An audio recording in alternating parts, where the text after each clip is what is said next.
Are you still awake? The night is deep, and only those who cannot sleep or choose not to linger to hear the whispers of history. Perhaps you, like me, carry a flicker of an age long buried, a time no one speaks of anymore. Tonight I'll guide you to a chilly March morning in 1392 to the shadowed halls of the Hotel Saint-Paul in Paris. Don't drift away too soon. Some stories are so delicate, like glass underfoot, that if you leave early they might shatter untold. Now turn out the lights. Lie down. Let me carry you into a dream of history that still hums with unrest. You step gently onto the cold stone floor of the Hotel Saint-Paul, the air heavy with the scent of damp wool and beeswax candles. The palace is a maze of tapestries and narrow corridors, their woven threads catching the flicker of torchlight. Shadows dance on the walls, curling like smoke, and the faint clink of goblets echoes from a distant chamber. It's early morning and the royal household is stirring, but there's a hush, a tension that prickles your skin. Servants glide past, their eyes darting their whispers soft as the rustle of their linen aprons. They speak of the King Charles VI, the beloved they call him, though the word feels fragile, like it might crack if spoken too loudly. You pause by a tall arched window, its leaded panes warped and green, letting in slivers of dawn that paint the floor in watery light. Outside, Paris hums faintly, cartwheels creaking, a dog barking the low chant of a street vendor. But here inside, the air feels different, as if the palace holds its breath. You hear a soft thud, and your eyes catch a young servant no older than 16, frozen in the act of mopping spilled wine from the floor. His hands tremble, the rag dripping red onto his shoes, and he mutters an apology to no one. "Clumsy fool," he whispers to himself, a nervous laugh escaping.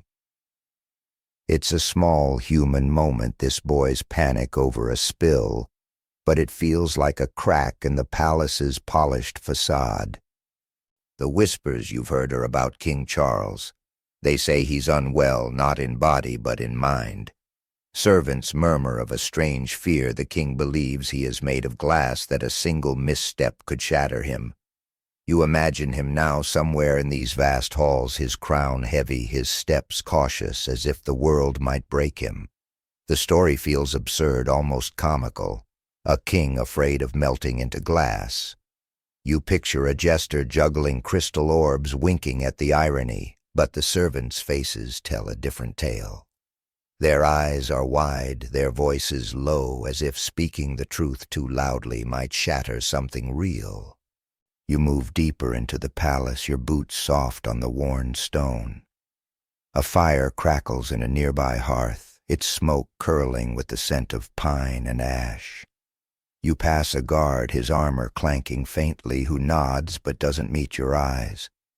The air grows warmer as you near the royal chambers, where velvet curtains hang heavy, their folds catching dust motes that glitter like tiny stars.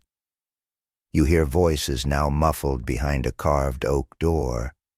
A physician, his tone clipped, speaks of humors and melancholy, while another voice, higher trembling, insists the king is touched by God. You press closer, the wood cool against your ear, and catch a glimpse through a crack. Charles, pale and gaunt, sits on a cushioned chair, his hands gripping the arms as if anchoring himself to the world. He's younger than you expected, barely 30, with golden hair tangled under a velvet cap. His eyes dart to the window where morning light glints off a silver candelabrum. "It's too bright," he mutters, and a lady in waiting hurries to draw the curtain, her rings clinking softly. The room feels like a held breath, every movement careful, every sound muted. You notice a small dog, a scruffy thing with matted fur curled at Charles's feet. It yips once, and the king smiles, a fleeting boyish grin that feels like a glimpse of who he was before the fear took hold. It's an odd moment, this spark of warmth in a man unraveling, and it makes you wonder, is he mad or is he simply lost? Historians still debate this. Some say Charles's glass delusion was a symptom of schizophrenia, a mind fractured by stress and genetics. Others argue it was porphyria, a rare disease that could twist perception, though no records confirm the telltale signs. Some even whisper of poison, a courtly plot to destabilize France. The truth is elusive, like the light slipping through those warped panes. Was his fear a metaphor for a kingdom on the edge, or just the ravings of a broken man? The servant boy, still scrubbing the wine stain, glances up, his face flushed. He's not mad, he whispers to you as if you're a confidant. He's just afraid. His words linger soft as the candlelight as you drift deeper into the palace.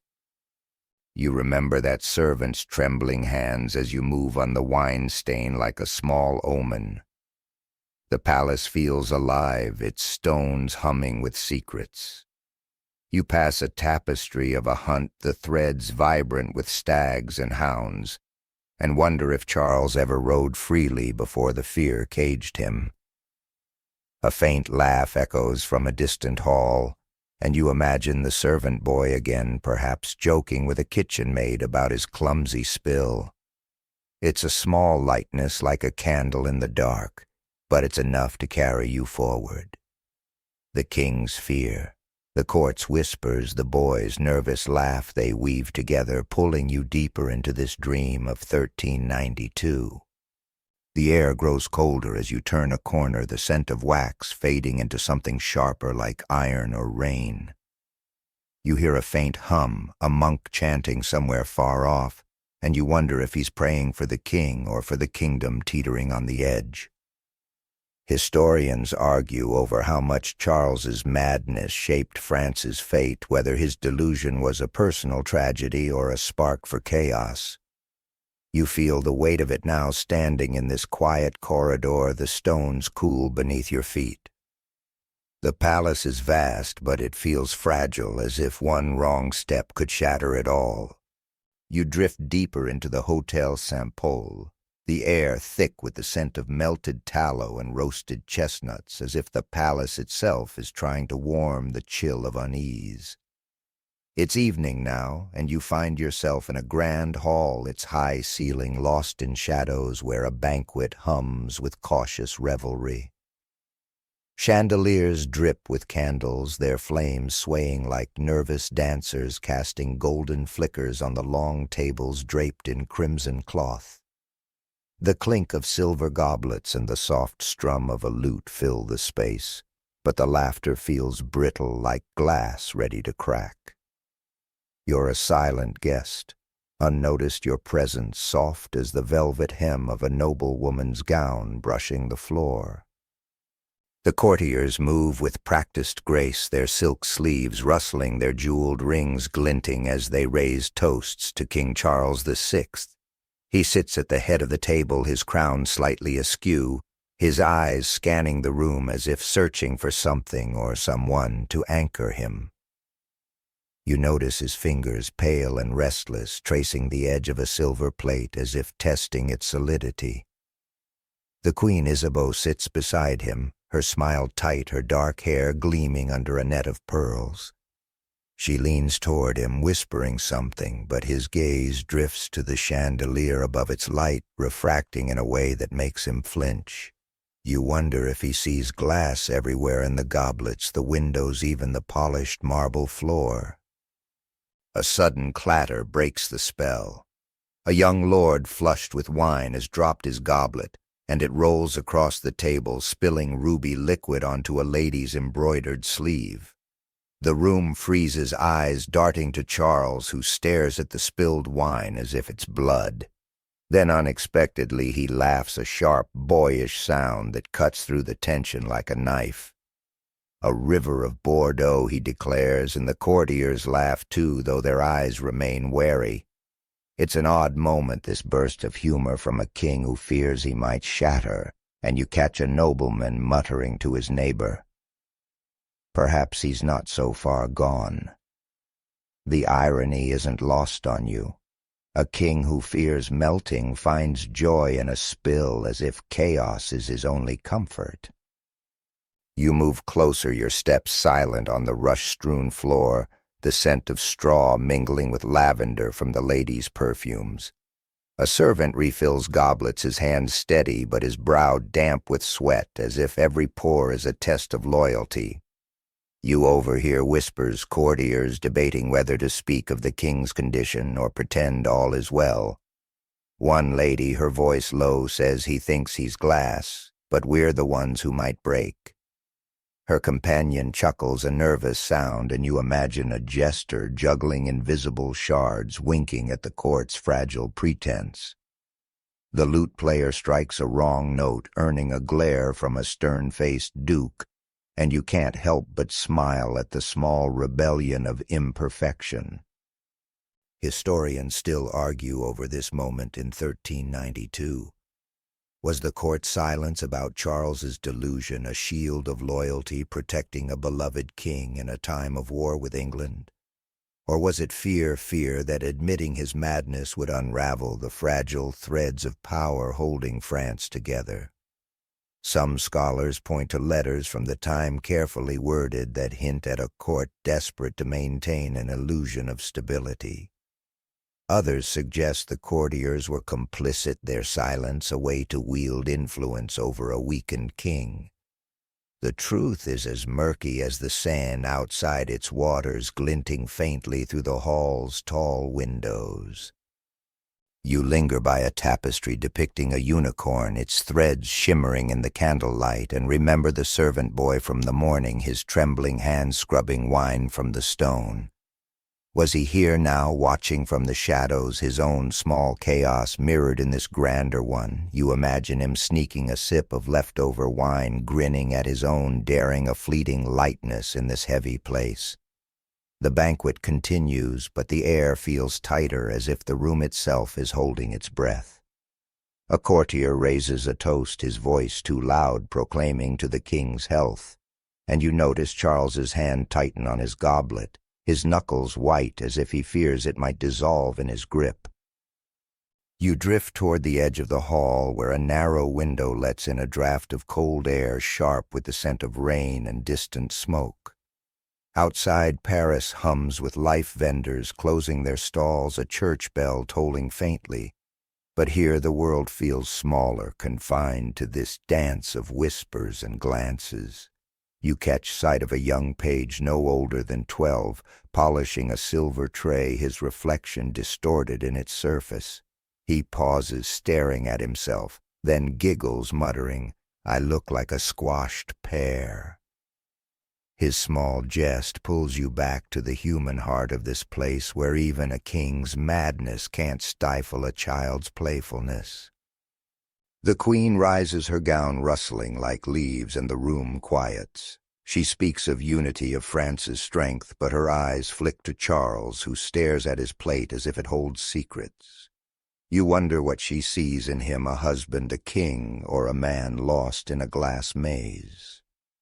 The lute player begins a new tune, slow and mournful, and you feel the weight of the court's unspoken fears.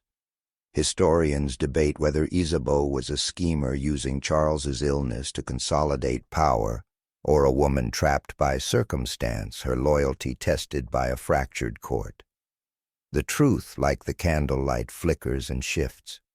You move toward the door, the scent of wax and wine lingering in your senses. The banquet feels like a dream within a dream, each smile and toast a fragile mask. You recall the monk you heard earlier, his distant chant for the king's soul, and wonder if he's still praying, perhaps with the wrong calendar as you imagined before. The thought brings a faint smile, another small crack in the palace's solemnity. The courtiers continue their dance, their voices blending into a soft hum, and you feel the pull of the next moment, the next whisper of this strange glassy rain.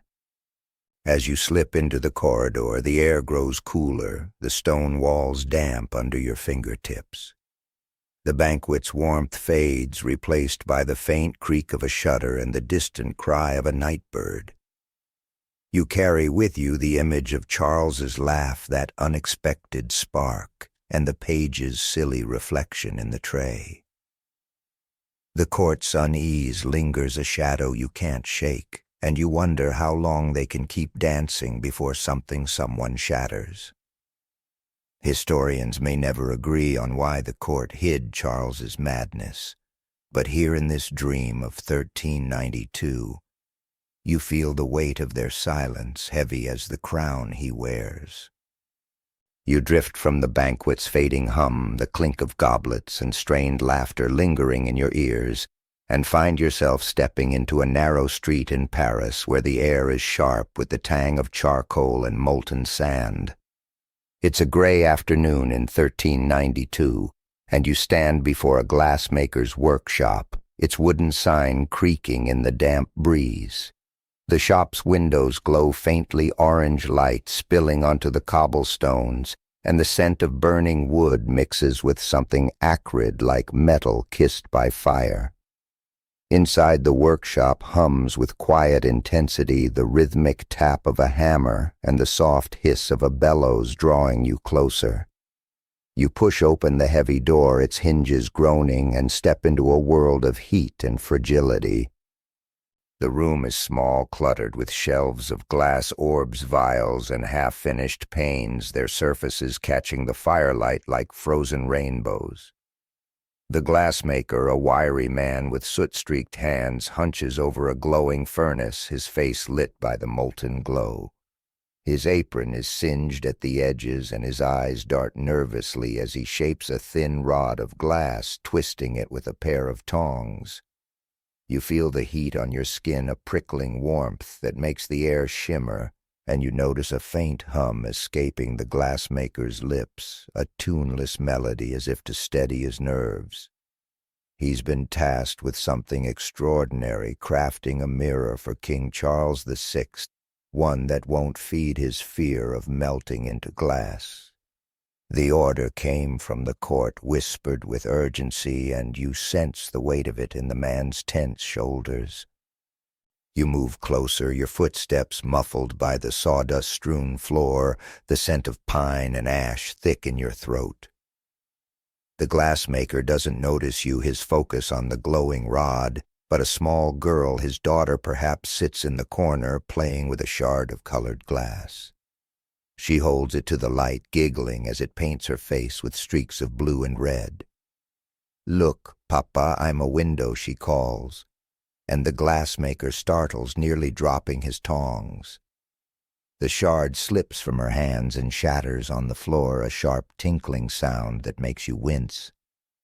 "Oh, clumsy me," she says, grinning sheepishly, and the glassmaker sighs, a tired smile breaking through his worry. It's an odd human moment, this child's play amid the king's strange fears, and you imagine her shard as a tiny jest, a reminder that even in a world of royal madness, life sparkles on. The glassmaker mutters to himself. No flaws, no cracks, he must see himself whole. You realize he's crafting a mirror meant to soothe Charles, to show him a reflection that feels solid, not fragile. The task feels impossible, like catching a dream in your hands, and you wonder if the glassmaker believes in his own work or fears it's a fool's errand. You notice a stack of parchment on a nearby table scrawled with court orders. A mirror flawless to ease His Majesty's mind. The ink is smudged as if written in haste, and you catch a faint whiff of wax from a broken seal. The workshop feels like a secret, a place where the king's delusion meets the grit of everyday labor.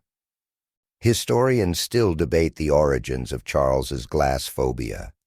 Some point to the alchemical fervor of the time when glass was seen as a mystical substance, half liquid, half solid, tied to theories of transformation.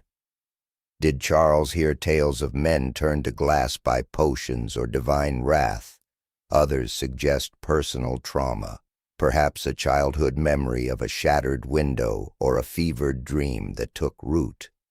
A few even whisper of courtly sabotage rumors spread to undermine a king already weakened by war and politics. The truth is as elusive as the light dancing on the glassmaker's creations, and you feel it here in the heat of the furnace, the nervous hum of a man caught between craft and crown. You linger by a shelf, your fingers brushing a cool glass orb, its surface smooth but faintly uneven like a frozen breath. The girl sweeps up her broken shard, humming the same tune as her father, and you smile at the small echo of their bond. You imagine a courtier stumbling in here, tripping over a bellows and muttering about rustic chaos, a light jest to ease the tension of this strange commission. The glassmaker pauses, wiping sweat from his brow, and glances at the furnace where the molten glass glows like a captive sun. If he breaks, he whispers almost to himself, "It won't be my mirror's fault." His words hang in the air, heavy as the heat, and you wonder if he means the king or the mirror itself. You step toward the door, the scent of smoke and sand clinging to you, and glance back at the glassmaker still twisting his rod, his face a map of worry and focus. The girl has found another shard green this time and holds it up laughing as it catches the light. You remember the servant boy from the palace, his trembling hands scrubbing wine, and now this child playing with glass, as if it's a toy, not a king's nightmare. The contrast feels like a thread weaving through this dream, tying the grand halls to this humble shop. You imagine the monk from the morning, his distant chant perhaps drifting over these streets, maybe even with the wrong calendar as you pictured before. The thought brings a faint chuckle, a crack in the solemnity of this fragile world. Outside, the air is cooler, the cobblestones slick with a light drizzle that carries the scent of wet earth and distant bakeries. You hear the faint clatter of a cart, the low murmur of passers-by, and you feel Paris breathing around you, unaware of the king's private terror. The workshop's glow fades behind you, but the glassmaker's task lingers in your mind, a mirror meant to hold a king together. Historians argue over whether such efforts were sincere attempts to heal Charles or mere gestures to placate a court desperate for control. Some say the mirrors were symbols meant to reflect a stable monarchy. Others call them futile, like polishing a cracked vase. You feel the weight of their debate, as delicate as the glass in that shop, as you drift toward the next moment in this strange rain. The street grows quieter, the drizzle softening to a mist that clings to your skin. You pass a tavern, its door ajar, spilling out the scent of ale and the sound of a drunken song. A man stumbles out laughing at his own misstep, and you imagine him joking about shattering the cobblestones, another small irony in this city of glass fears. The workshop, the palace, the monk's chant, they blend into a dreamlike hum, pulling you deeper into 1392, where every step feels like it might crack the world. You slip away from the glassmaker's glowing workshop, the scent of molten sand and charcoal fading into the cool, damp air of a forest path. It's a misty morning in August 1392, and you find yourself in the forest of Le Mans, where the air hums with the chirp of crickets and the soft rustle of leaves underfoot.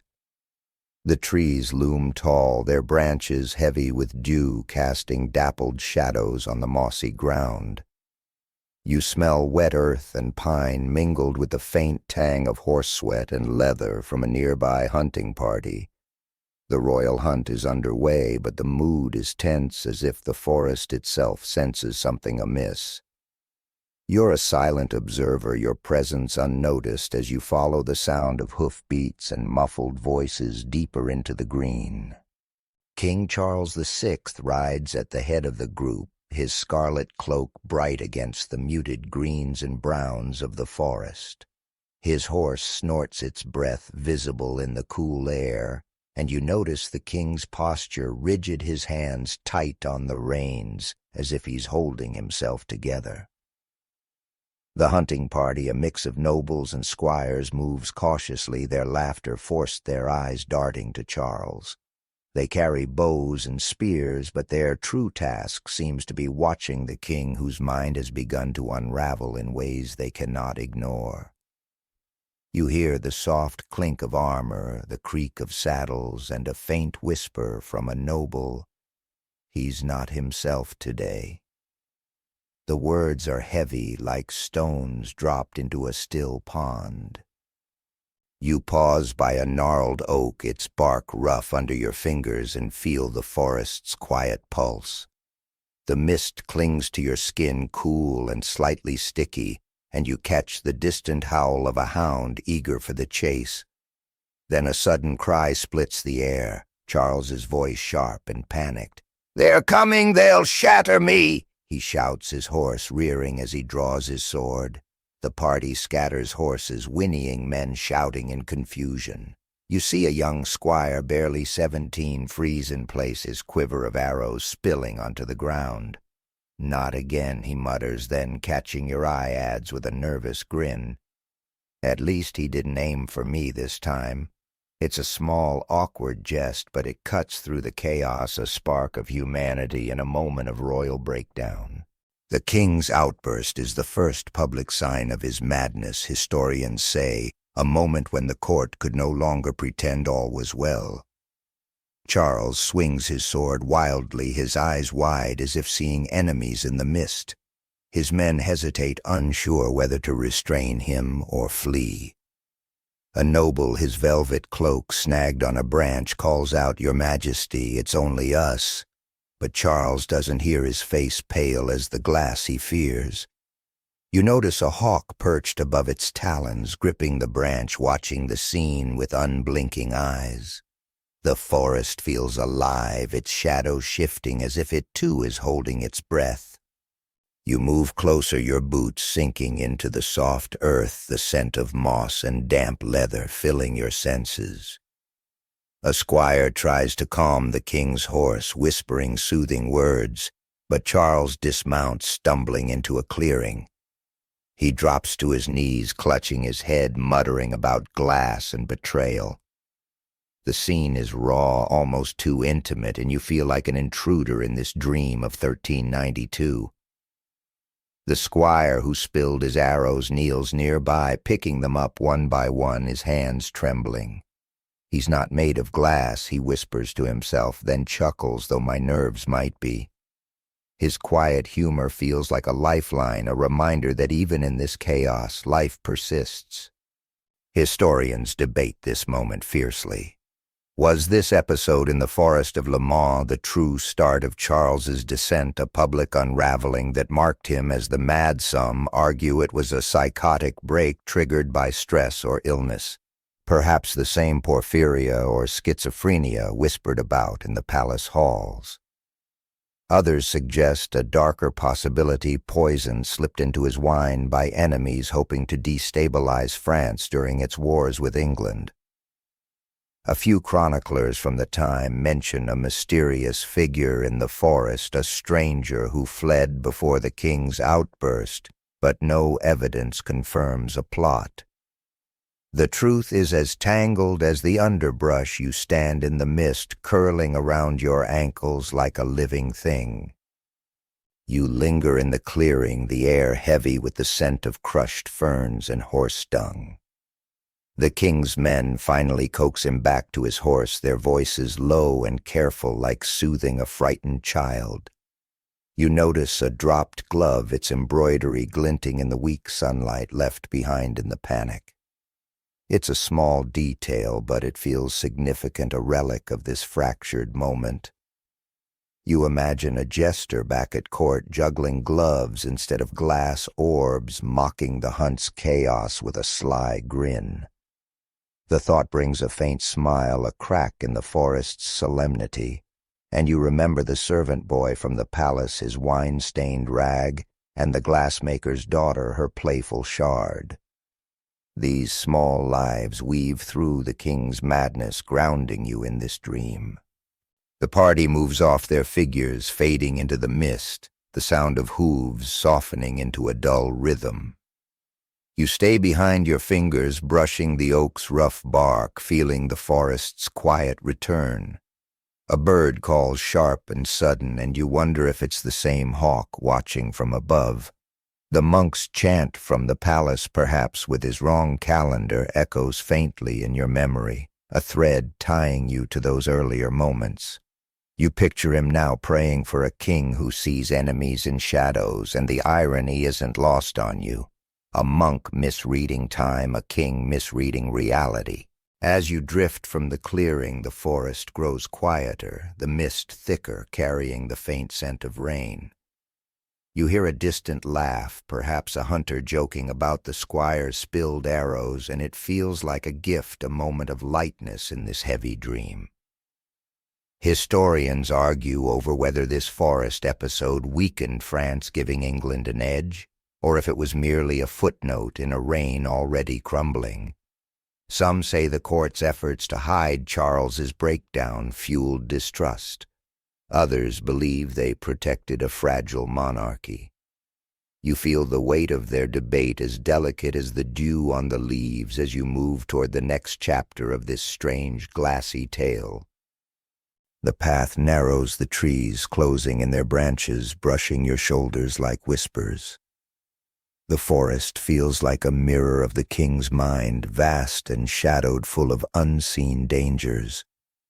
You carry with you the image of Charles on his knees, the squire's nervous jest, the dropped glove glinting in the light.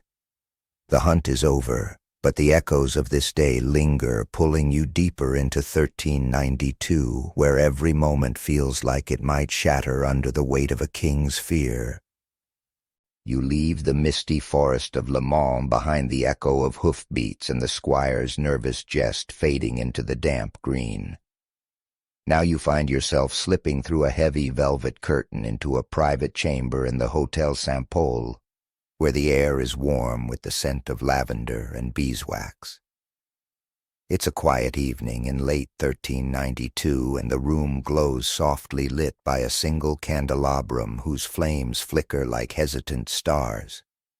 The walls are draped in dark tapestries, their threads woven with scenes of gardens and saints, and the floor is scattered with rushes that release a faint earthy sweetness underfoot. You're an unseen guest, your presence as soft as the shadows pooling in the corners as you watch Queen Isabeau of Bavaria, wife of King Charles VI, wrestle with the weight of her husband's unraveling mind. Isabeau sits on a cushioned stool, her silk gown pooling around her like spilled ink, its deep blue catching the candlelight. Her hands adorned with silver rings twist a delicate handkerchief, its edges frayed from worry. Her face is pale, her dark eyes heavy with something unspoken, grief perhaps, or fear. The room feels intimate, almost too small for the Queen of France, and you notice the faint creak of the wooden floor as a lady-in-waiting moves to adjust a tapestry, her steps careful as if afraid to disturb the silence.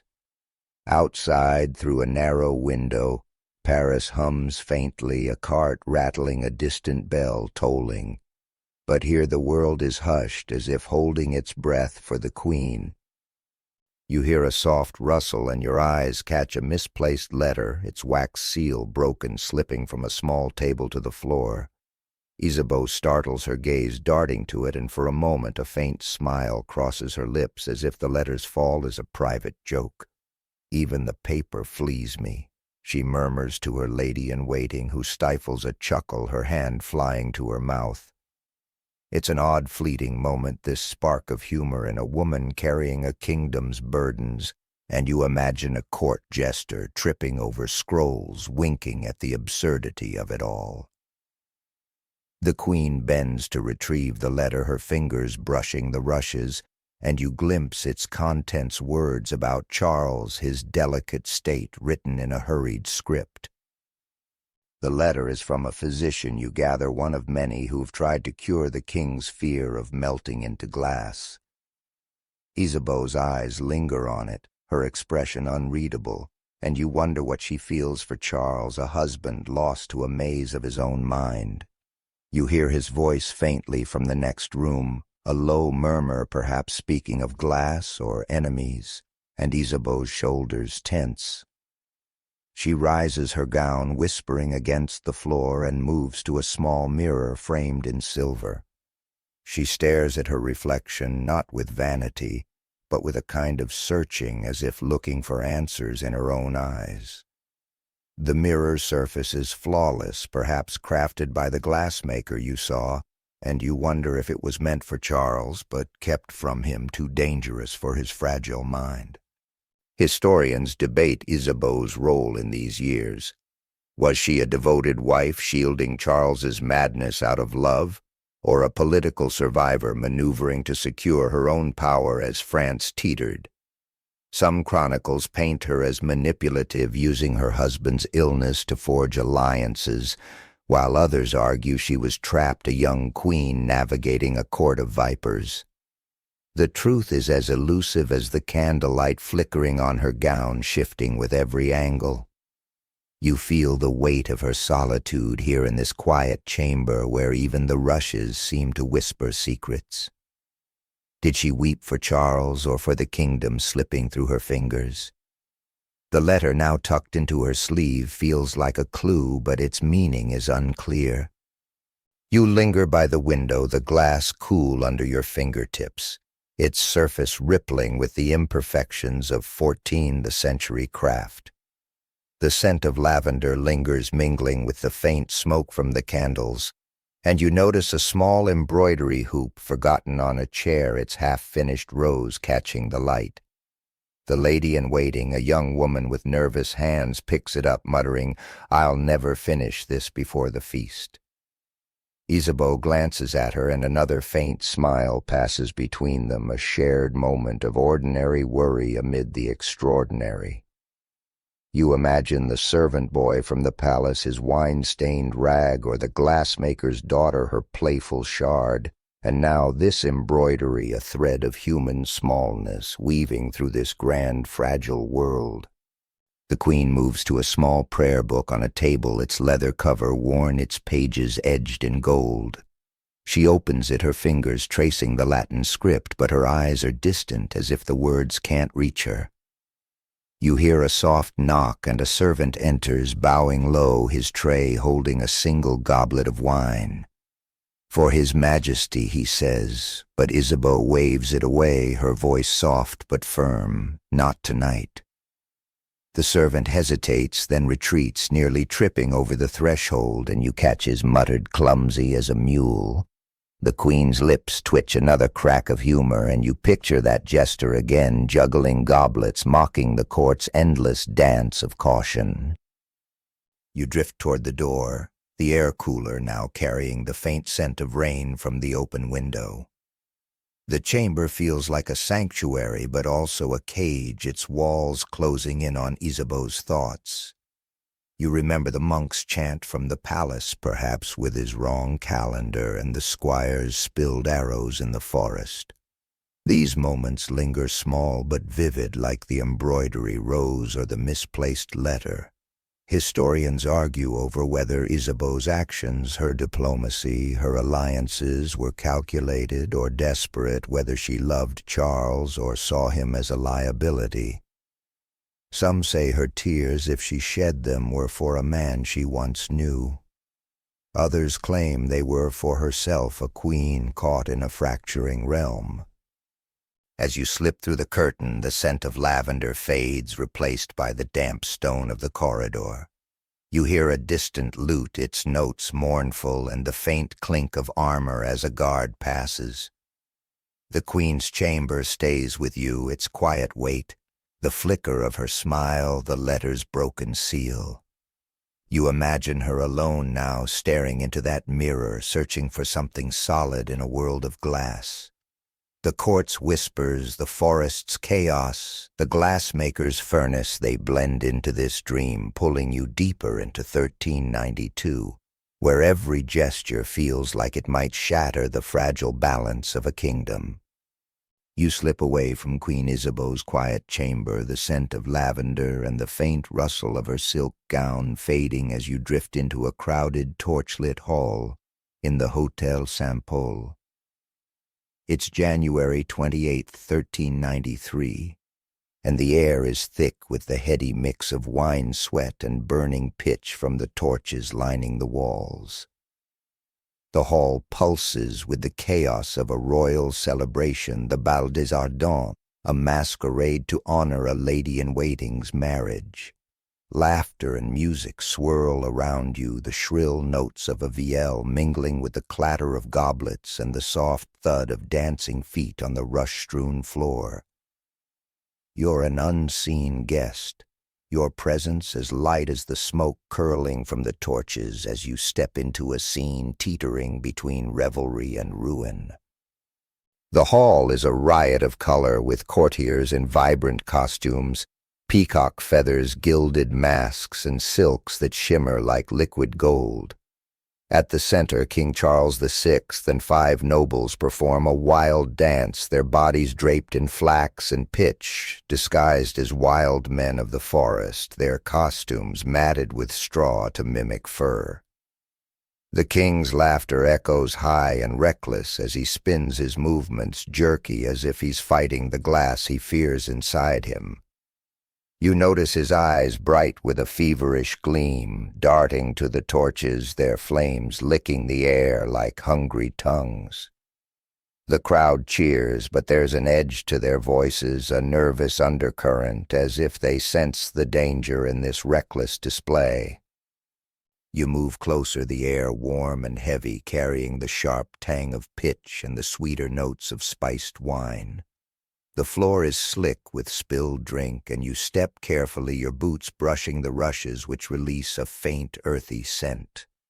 A jester, his bells jingling, weaves through the crowd shouting, "Beware the wild men, lest they burn the hall to cinders." His jest lands awkwardly, a few courtiers chuckling, while others glance nervously at the king. It's a fleeting moment of irony, this warning disguised as humor, and you imagine the jester later juggling torches for laughs, unaware of the disaster looming. Then chaos erupts. A torch held too close by the king's brother Louis of Orléans brushes one of the dancers. Flames leap up, devouring the pitch-soaked costumes, and screams pierce the air. The hall turns to pandemonium, courtiers scatter, goblets crash to the floor, and the vielle falls silent with a discordant twang. You see Charles, untouched by the flames, freeze in the center, his face pale, his hands clutching his straw-covered arms as if to ensure he's still whole.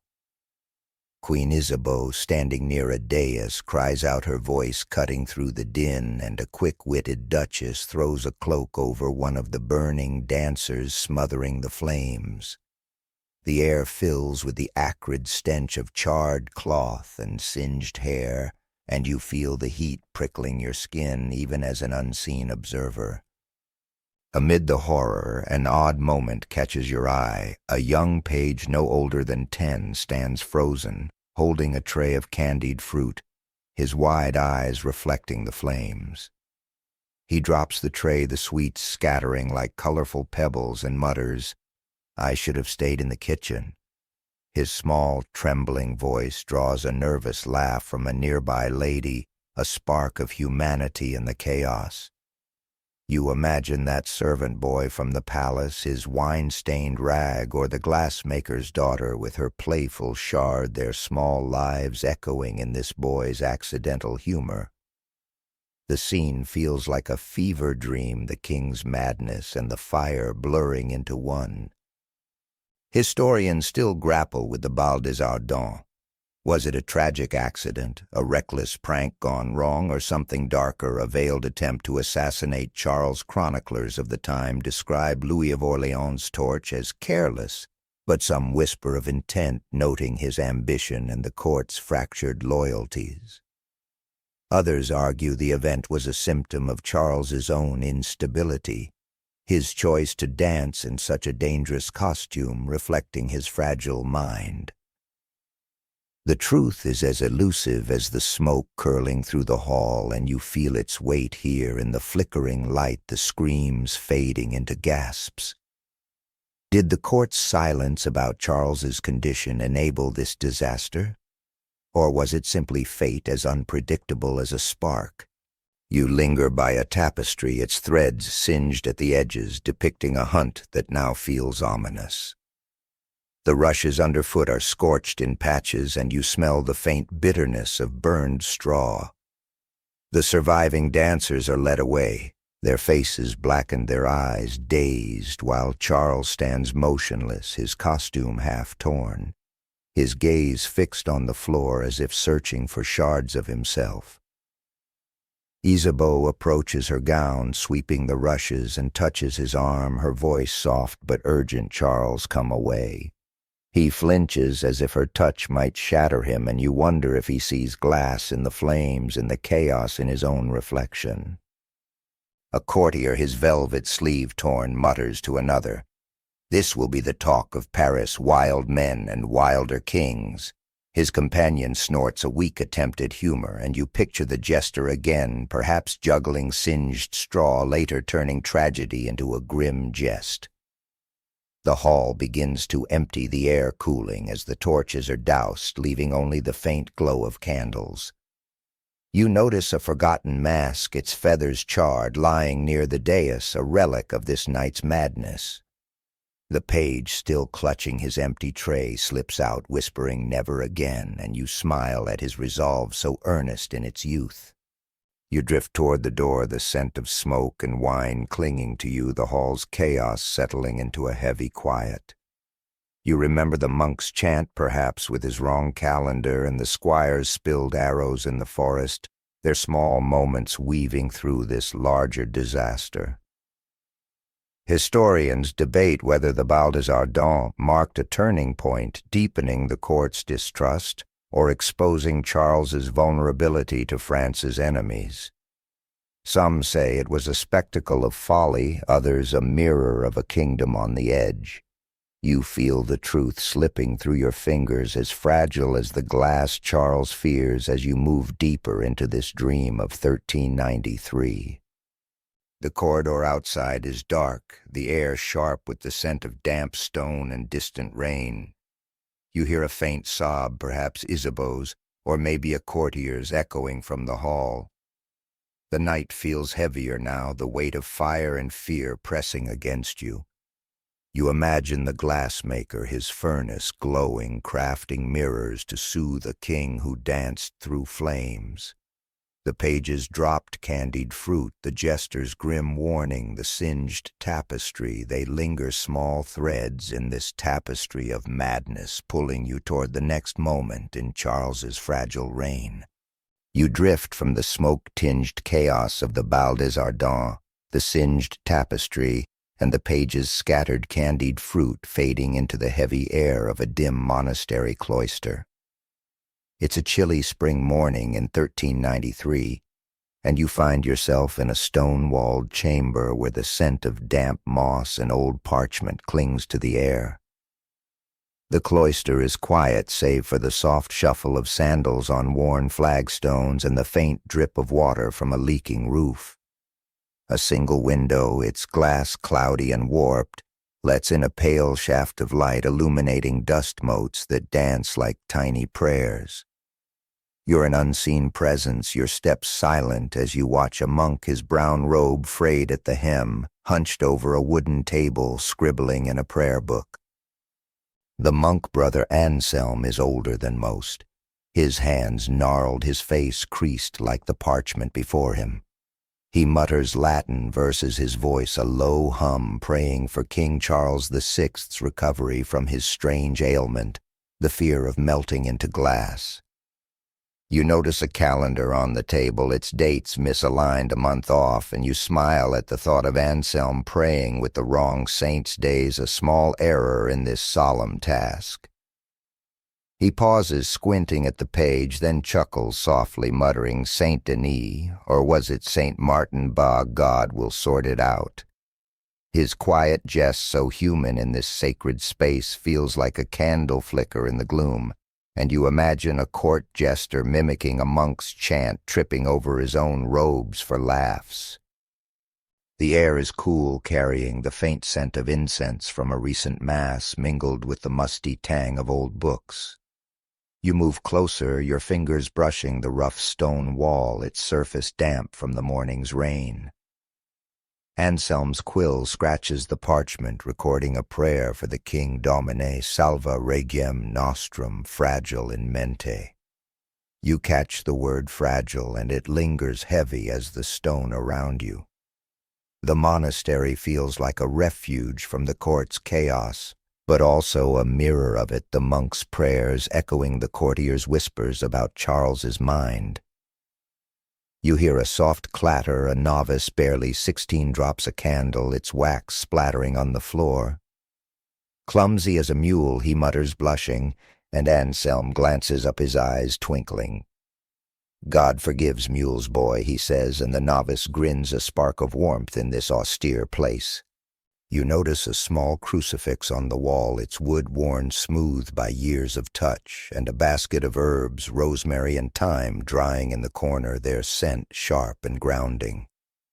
Anselm's prayers are for Charles, but you sense his doubt, his furrowed brow betraying questions he can't voice.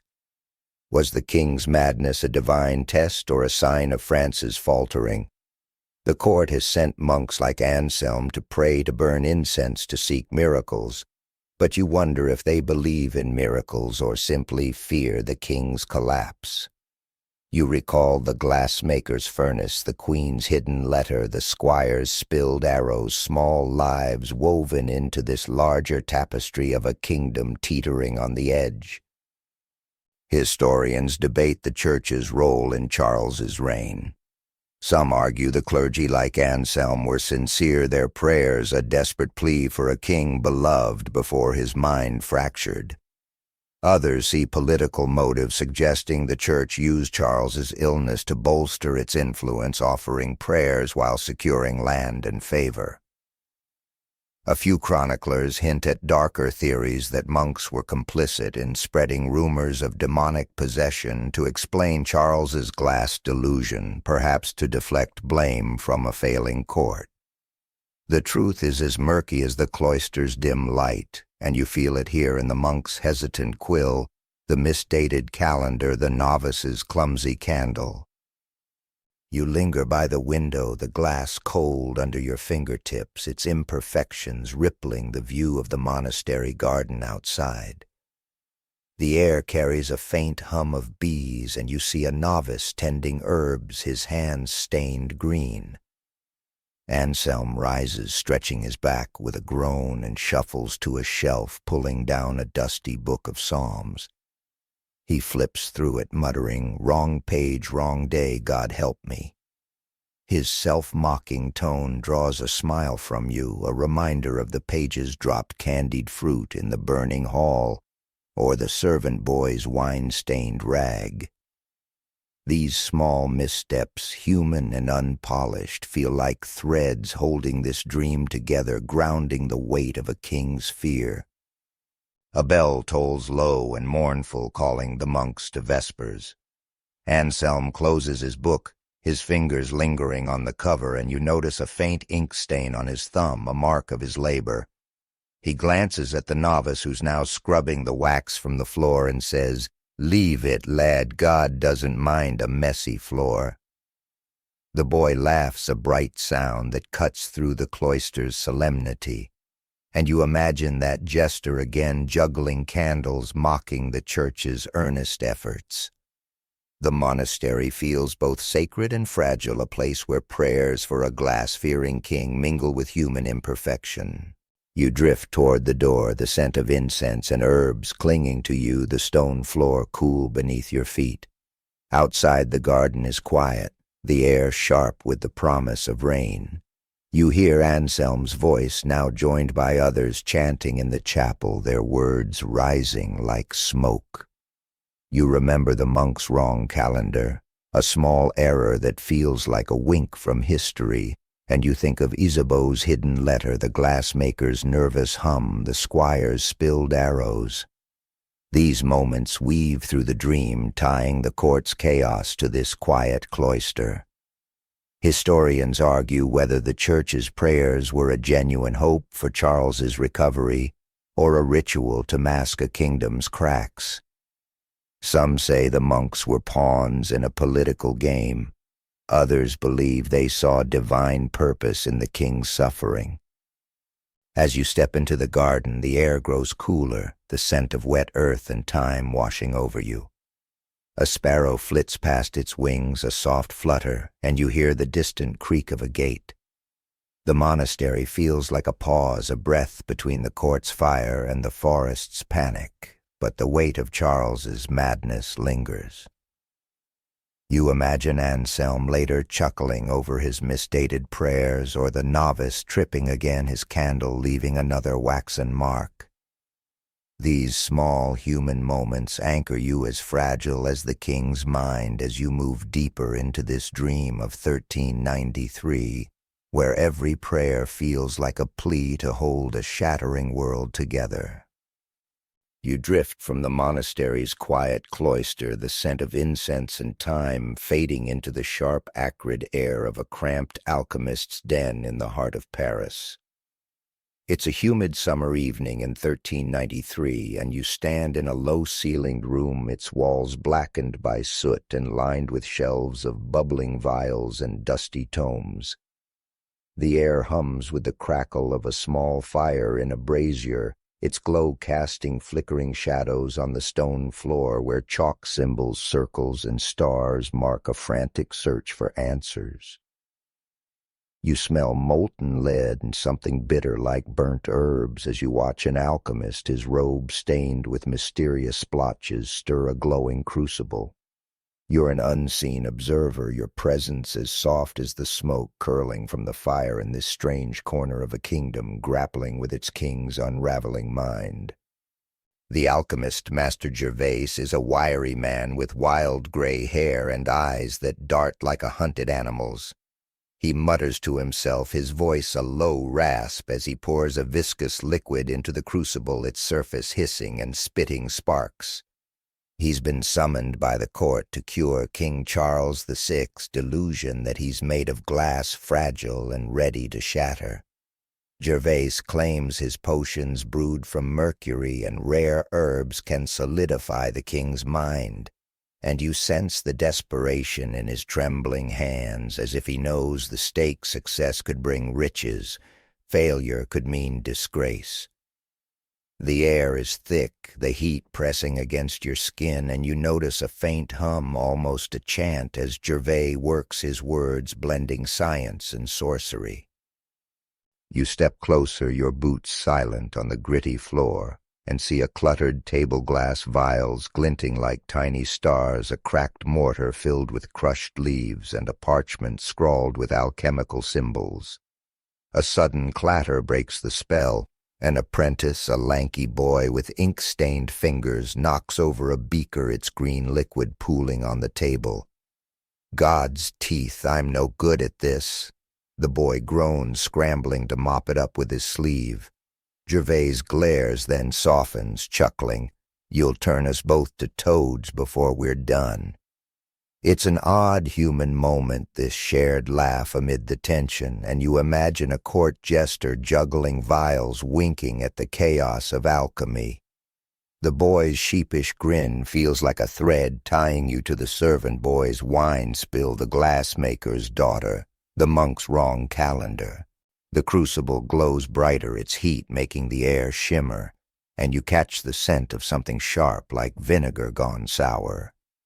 Gervais mutters about balancing the humors, his words laced with hope and doubt. You notice a small cage in the corner where a rat scurries its eyes glinting in the firelight, perhaps a test for his potions, a life as fragile as the king's mind. The court's order weighs heavy here, a cure for Charles, or at least the illusion of one to calm a restless kingdom. You see a letter, its wax seal broken, tucked under a vial, its script mentioning His Majesty's fragility. The words echo the monk's prayer, and you wonder if Gervais believes in his own promise or merely plays a part in this desperate drama. Historians debate the alchemist's role in Charles's treatment. Some argue men like Gervais were sincere, blending medieval science with mysticism in a genuine bid to heal the king. Others call them charlatans exploiting a desperate court for gold and favor their potions as useless as colored water. A few suggest darker motives that alchemical rumors tying glass to transformation fed Charles's delusion, perhaps even planted by enemies to deepen his madness. The truth is as murky as the liquid in Gervais's crucible, and you feel it here in the den's stifling air, the alchemist's fevered mutterings, the apprentice's clumsy spill. Was this science faith or fraud? You linger by a shelf, your fingers brushing a cool glass vial, its surface smooth but faintly clouded like the monastery's window. The fire crackles, sending a spark onto the floor, and you smell the faint singe of straw, a reminder of the Bal des Ardents flames. Gervais pauses, wiping sweat from his brow, and glances at the rat which gnaws at its cage. "If you survive, little one, so might he," he whispers, and you catch a flicker of doubt in his eyes. The apprentice, still cleaning his mess, hums a tavern song, then stops, blushing as if caught in a sin. "Keep humming, boy," Gervais says, "it drowns out my fears." Their small exchange light as the spark feels like a gift, echoing the page's dropped candied fruit, the squire's spilled arrows. You notice a small mirror on the wall, its surface warped, reflecting the room in distorted waves. You wonder if it's one of the glassmaker's creations meant for Charles, but rejected too risky for a king who fears his own reflection. Gervais catches you looking, or seems to, and mutters, "No mirrors for him, not yet." His words carry a weight, as if he knows the king's fear is more than madness. Perhaps a mirror of a kingdom cracking under war and doubt.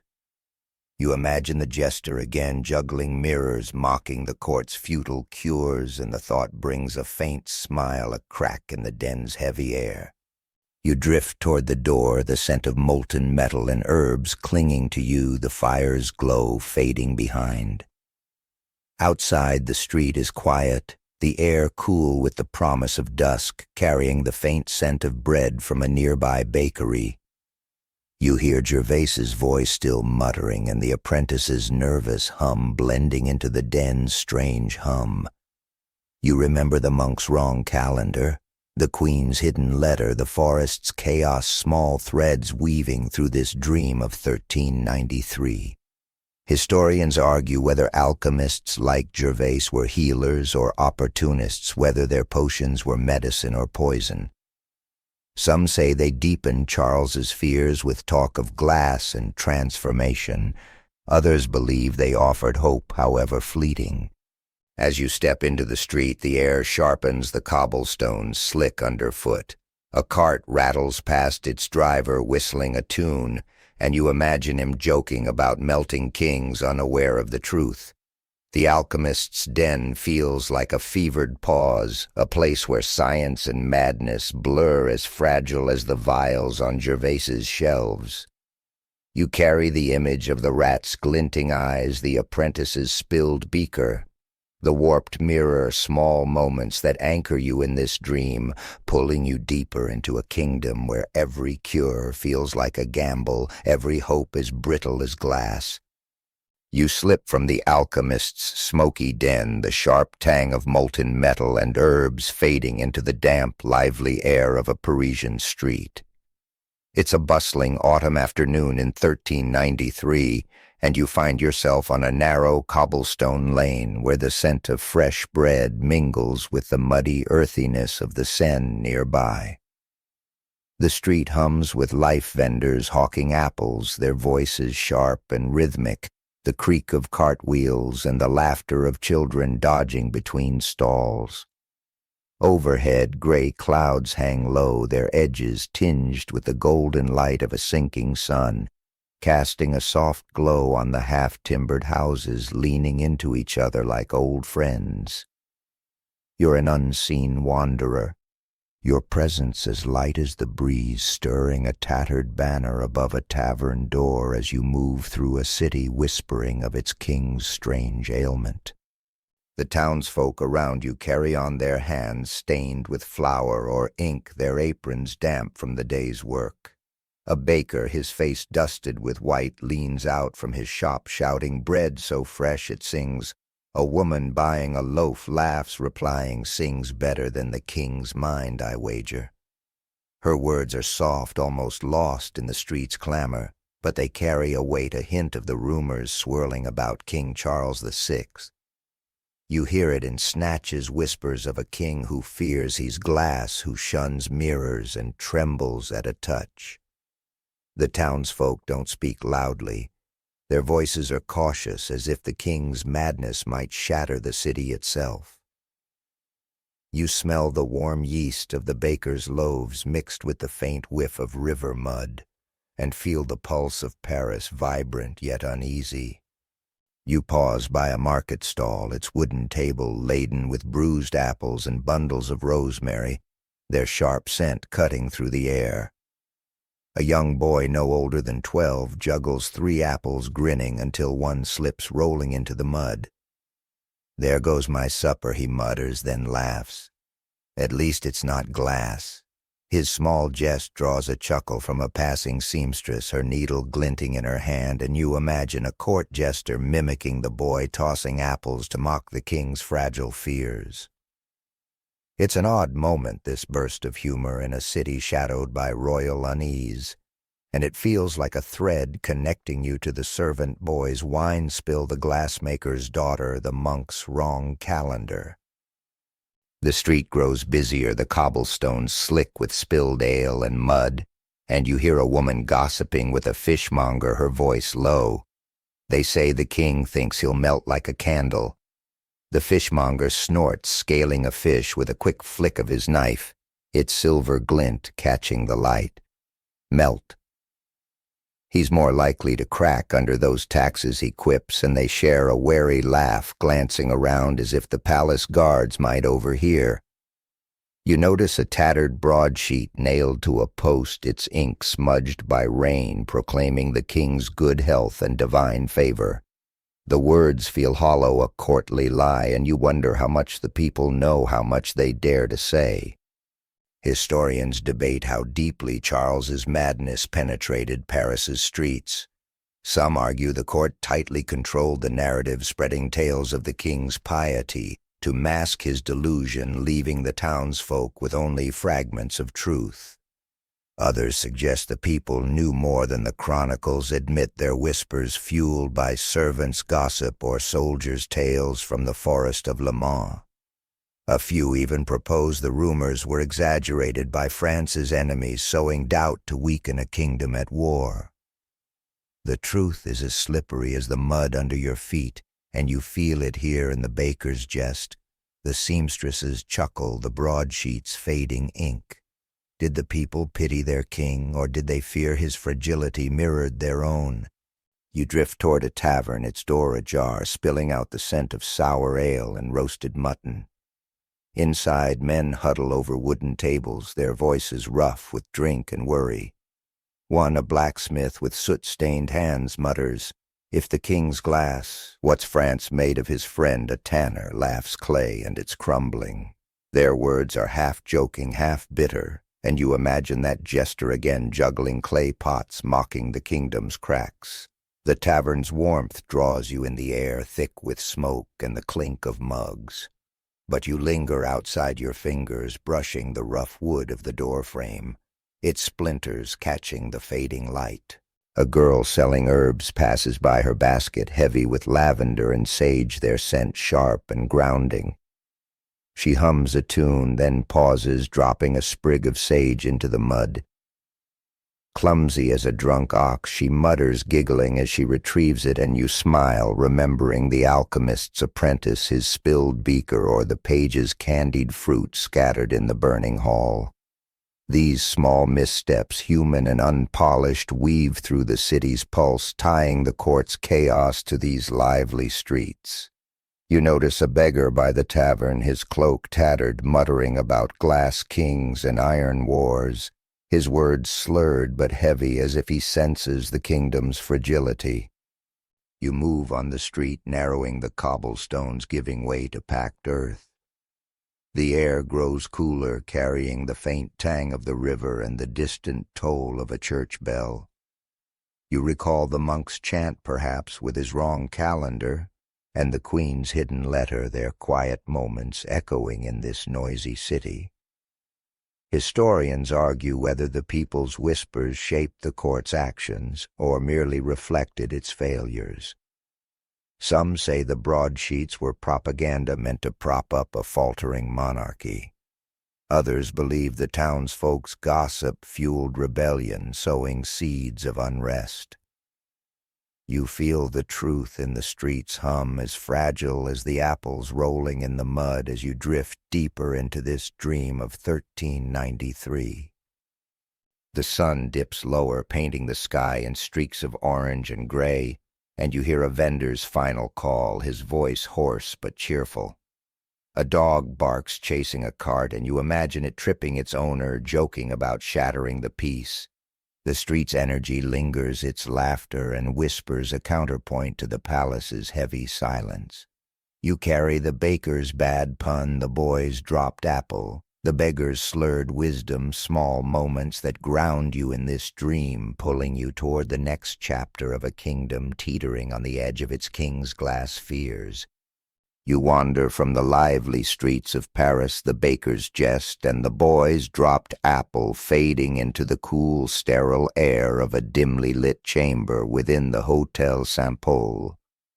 It's a rainy autumn evening in 1393, and you find yourself in a physician's study where the scent of bitter herbs and wax mingles with the faint mustiness of old wood.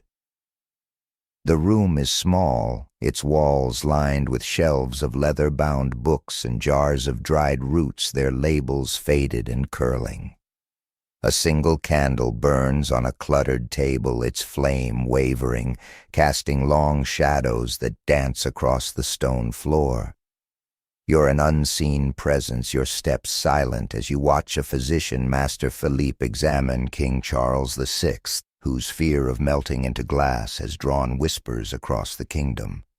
Master Philippe, a stooped man with graying hair, adjusts his spectacles, his hands steady but his brow furrowed with doubt. He leans over Charles, who sits on a wooden chair, his velvet robe slipping off one shoulder, his eyes darting to the candle as if it might betray him. The king's fingers trace the armrest, testing its solidity, and you hear his soft mutter, "It holds, for now." The physician's tools, a brass lancet, a vial of dark liquid, lie on the table, glinting in the weak light. The air is heavy, the silence broken only by the soft patter of rain against the leaded window and the creak of the floor as an apprentice, a nervous young man, shifts his weight.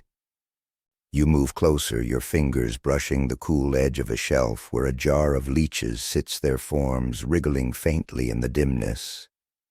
The physician murmurs about humors and phlegmatic imbalance, but his voice lacks conviction, as if he's reciting a script he no longer trusts. Charles's eyes, wide and glassy, fix on a small mirror across the room, perhaps one of the glassmaker's creations, and he flinches, whispering, "It sees me." Philippe hesitates, then signals his apprentice to cover the mirror with a cloth. The apprentice, clumsy in his haste, trips over a stool, sending a stack of parchments fluttering to the floor. "God's bones, I'm a disaster," he mutters, blushing, and Philippe sighs, a faint smile breaking his stern face. "Disasters heal no kings," he says, but his tone is kind, a spark of humor in this heavy moment. You imagine a court jester tripping over the same stool, juggling leeches for laughs, and the thought lightens the room's weight. The scene feels intimate, almost intrusive, as you watch the physician probe Charles's wrist, counting his pulse with a frown. You notice a parchment on the table, its ink-fresh listing remedies, poppy extract, crushed mandrake prayers to St. Jude. The words echo the alchemist's promises, the monk's chants, but here they feel hollow, like a song sung out of tune. The rain outside grows louder, its rhythm steady against the window's warped panes, and you smell the faint dampness seeping through the stone. Charles shifts, muttering about glass and shadows, and Philippe's eyes meet his apprentice's, a silent question passing between them. Can this king be saved? The apprentice, still gathering his scattered parchments, mutters, "At least he's not bleeding today," and you catch Philippe's wry chuckle, a small crack in the tension. Historians debate the physician's efforts during Charles's reign. Some argue men like Philippe were limited by medieval medicine, their remedies bleeding herbs, astrological charts rooted in ignorance rather than malice. Others suggest court politics hindered them, with rival factions pushing conflicting treatments to gain favor or sow chaos. A few chronicles hint at darker theories that some physicians, fearing failure, exaggerated Charles's symptoms to deflect blame, or even dosed him with toxins to prolong his instability. The truth is as elusive as the candlelight flickering on the king's pale face, and you feel it here in the physician's doubt, the apprentice's clumsy hands, the mirror hidden under cloth. Was Philippe a healer grasping at straws, or a pawn in a game he couldn't win? You linger by the window, its glass cold and rippled, distorting the view of a rain-soaked courtyard below. A guard paces outside, his armor clinking faintly, and you catch the scent of wet wool and distant smoke. The chamber feels like a fragile bubble holding the king's fears and the physician's uncertainty. You notice a small book of poetry, its pages dog-eared, tucked among the medical texts, a touch of humanity in this clinical space. The apprentice, now stacking his parchments, hums a tune, then stops embarrassed as Philippe raises an eyebrow. "Sing if you must," the physician says, "but don't wake the dead." Their shared laugh, brief and soft, echoes the baker's jest in the streets. The glassmaker's daughters giggle, tying this quiet moment to the kingdom's broader pulse. Charles rises unsteady, his robe trailing like a shadow. "Will I break today?" he asks, his voice childlike, and Philippe's face softens, though his answer is vague. "Not today, Your Majesty." The king nods as if reassured, but his eyes return to the covered mirror, searching for something unseen. You wonder if he sees the glassmaker's furnace, the forest's misty chaos, or Isabeau's hidden tears in that hidden reflection. The apprentice, still clutching his parchments, drops one again, muttering, "I'm cursed," and you smile, picturing that jester juggling scrolls, mocking the court's endless attempts to mend a fractured king. You drift toward the door, the scent of herbs and wax clinging to you, the rain's soft patter fading as you step into a dark corridor.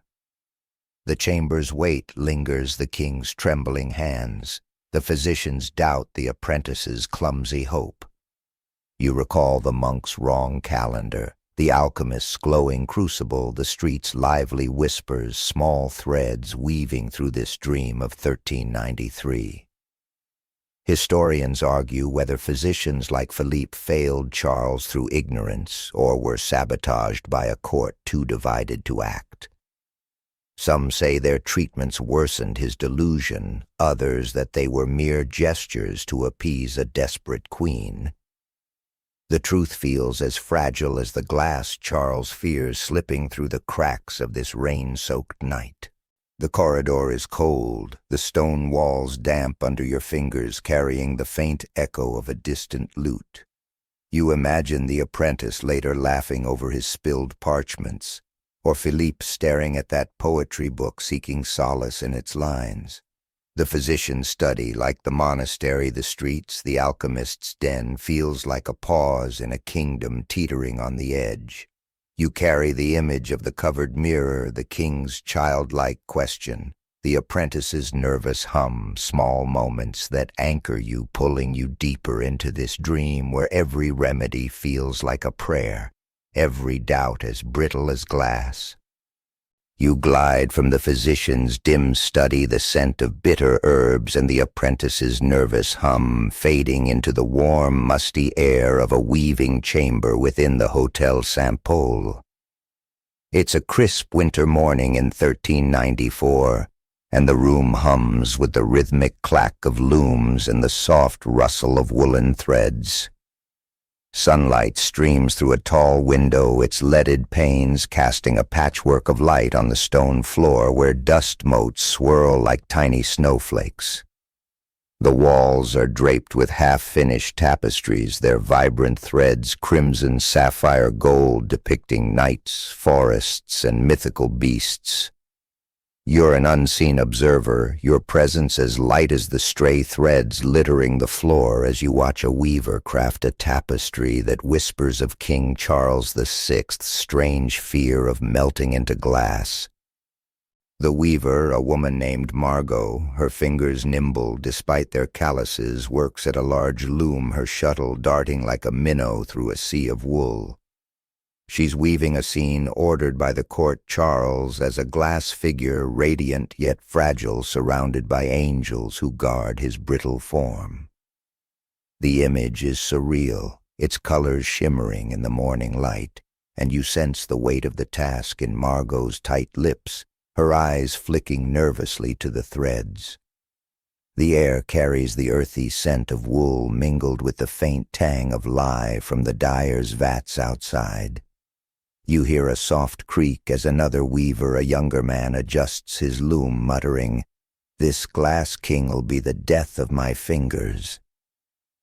Margot glances up, smirking, "Better your fingers than His Majesty's mind."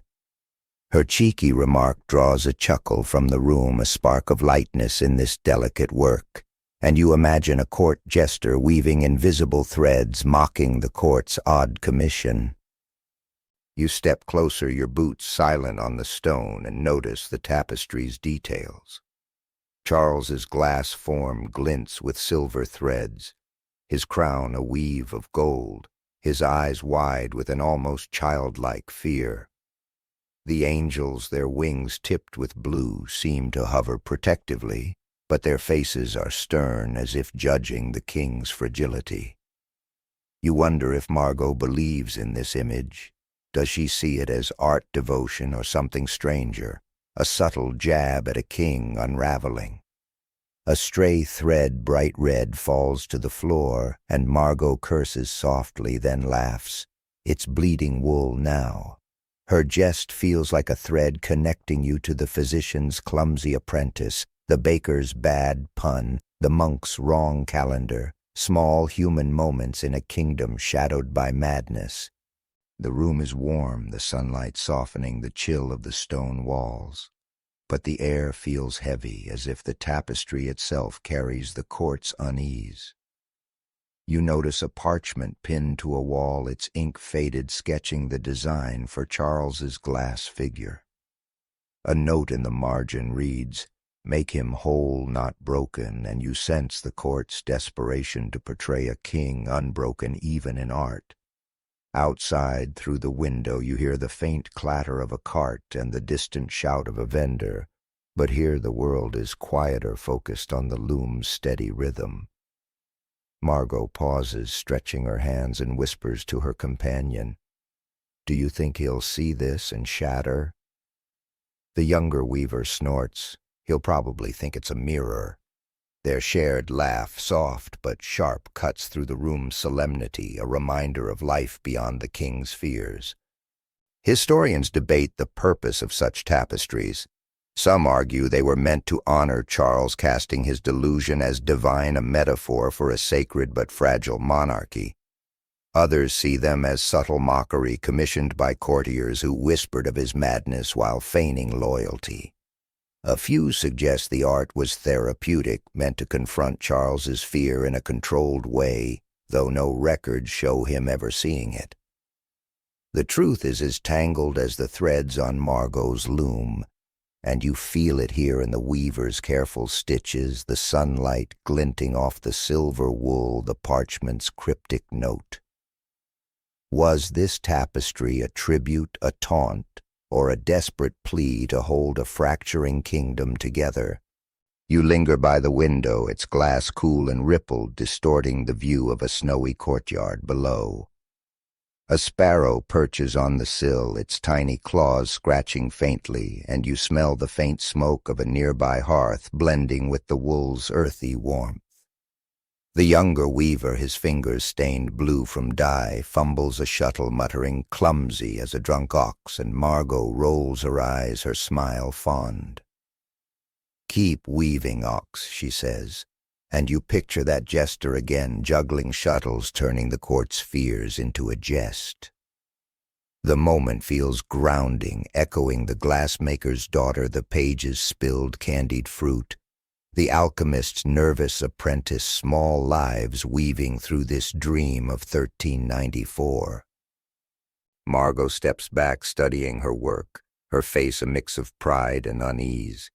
The glass king's form seems to glow, its silver threads catching the light like a frozen flame. You wonder what Charles would feel seeing himself woven. As glass, would it soothe him or deepen his terror? The court's order feels like a gamble, a way to shape the narrative of a king teetering on the edge. You notice a small basket of dyed wool in the corner, its colors spilling over like a painter's palette, and it reminds you of the physician's jars, the alchemist's vials, the street's vibrant chaos. The weaving chamber feels like a bridge between the palace's secrets and the city's whispers, each thread a story of hope and fear.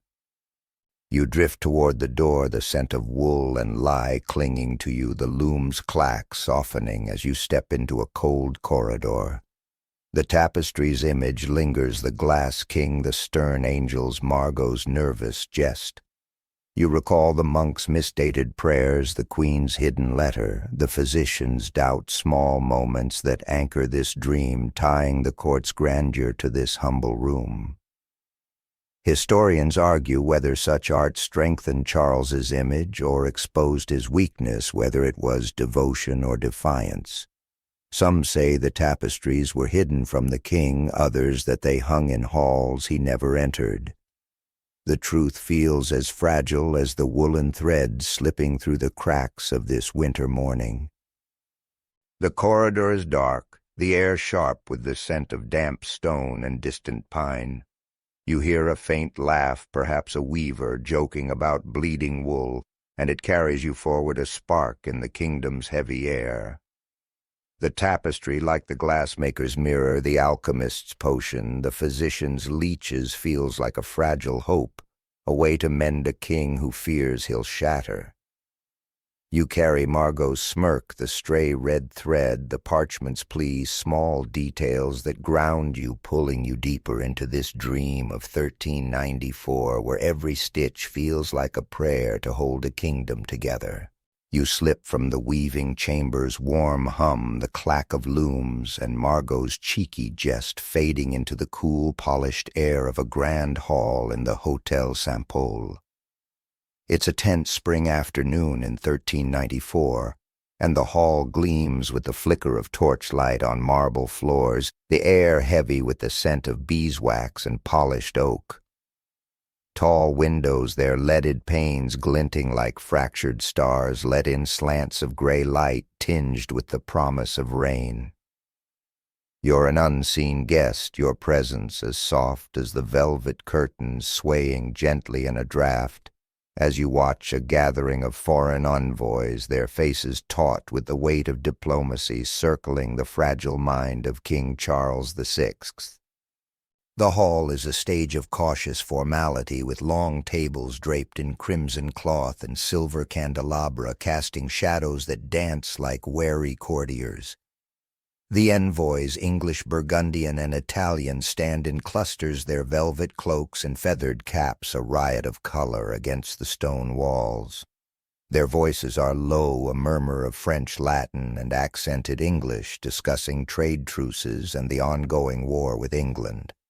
At the center, Charles sits on a cushioned throne, his golden crown slightly askew, his hands gripping the armrests as if to anchor himself. His eyes, glassy and distant, dart to the windows, as if he fears the light might melt him. You smell the faint tang of ink from a nearby scribe's quill scratching notes on parchment, and the sharper scent of wine untouched in goblets that catch the torchlight.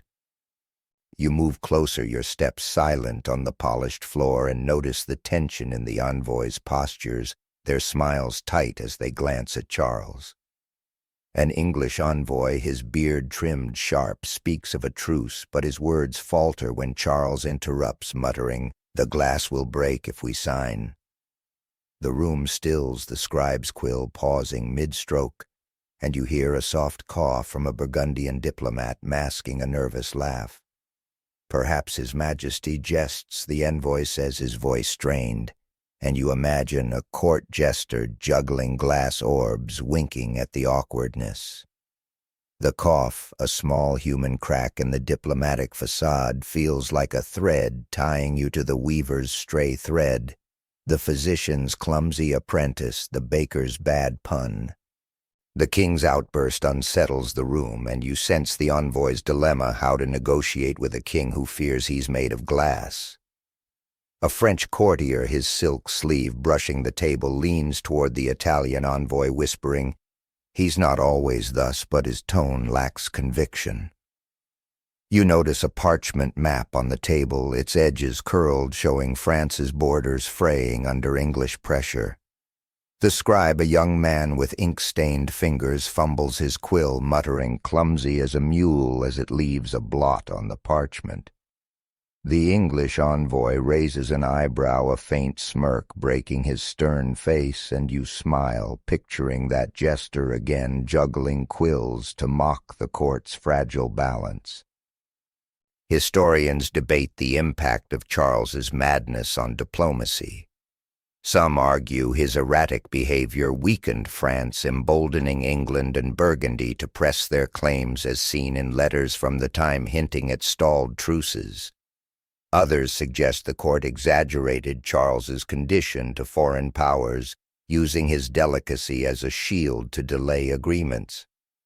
A few even whisper of sabotage, with rival factions leaking tales of the king's glass delusion to undermine his authority. The truth is as elusive as the torchlight flickering on the map, and you feel it here in the envoy's wary glances, the scribe's nervous blot, the king's muttered fears. Did Charles's madness fracture alliances, or was it a convenient shadow for a kingdom already cracking? You linger by a window, its glass cool and rippled, distorting the view of a courtyard where rain begins to fall, its soft patter blending with the hall's murmurs. The air carries the scent of wax and a faint whiff of lavender from a courtier's perfume, grounding you in this tense scene. You notice a small silver tray abandoned on a table, holding a single pear, its skin bruised but glowing in the light. It's a small detail, but it feels significant, like the weaver's red thread or the physician's poetry book, a touch of the ordinary amid the extraordinary. The Italian envoy, his voice smooth, tries to steer the talk to trade, but Charles interrupts again, his voice sharp, "No seals, no signatures, they'll shatter me." The room freezes, and you catch the scribe's wide-eyed glance, as if he fears the king's words might break the very air. A French courtier, desperate to salvage the moment, raises a goblet proclaiming to peace and prosperity, but his hand shakes, splashing wine onto his sleeve. "God's mercy, I'm a fountain," he mutters, and the Burgundian envoy chuckles, a brief spark of humor that eases the tension. You imagine the jester, perhaps in a corner, mimicking the spill with exaggerated flair, and the thought grounds you, echoing the street boy's dropped apple, the monk's wrong calendar. The envoys resume their talk, but their eyes stay on Charles, who stares at his hands as if checking for cracks. You wonder what Queen Isabeau, absent from this hall, would make of this scene, her hidden tears, her broken sealed letter, a distant echo of this diplomatic dance. You drift toward the door, the scent of wax and wine clinging to you. the hall's murmurs softening as you step into a cold corridor.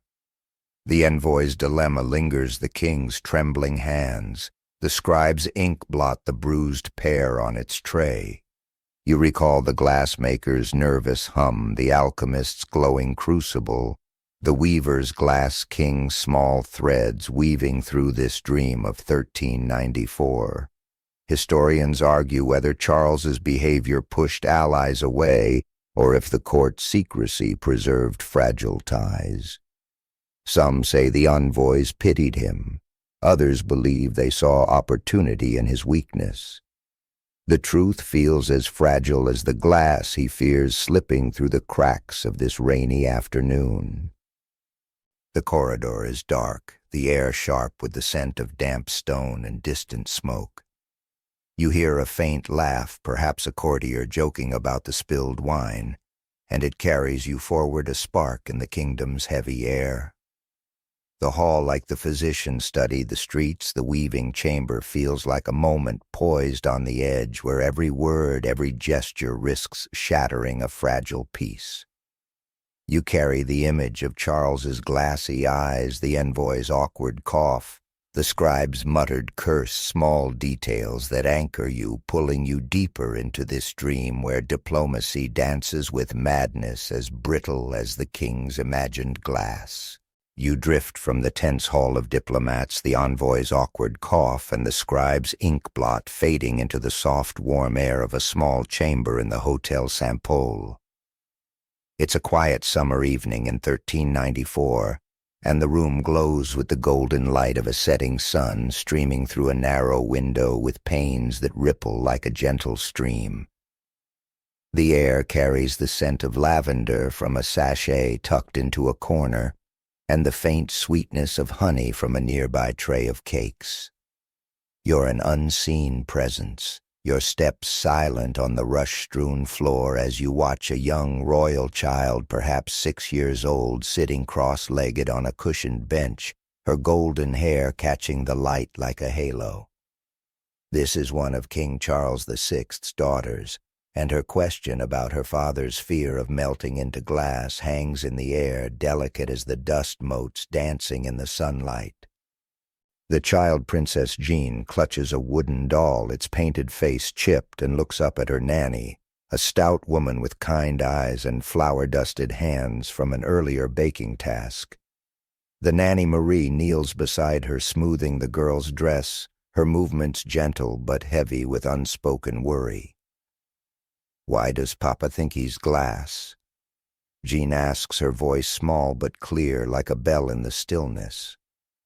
Marie hesitates, her fingers pausing on the doll's tiny gown, then smiles softly, saying, "He's just dreaming, little one, like when you dream of fairies."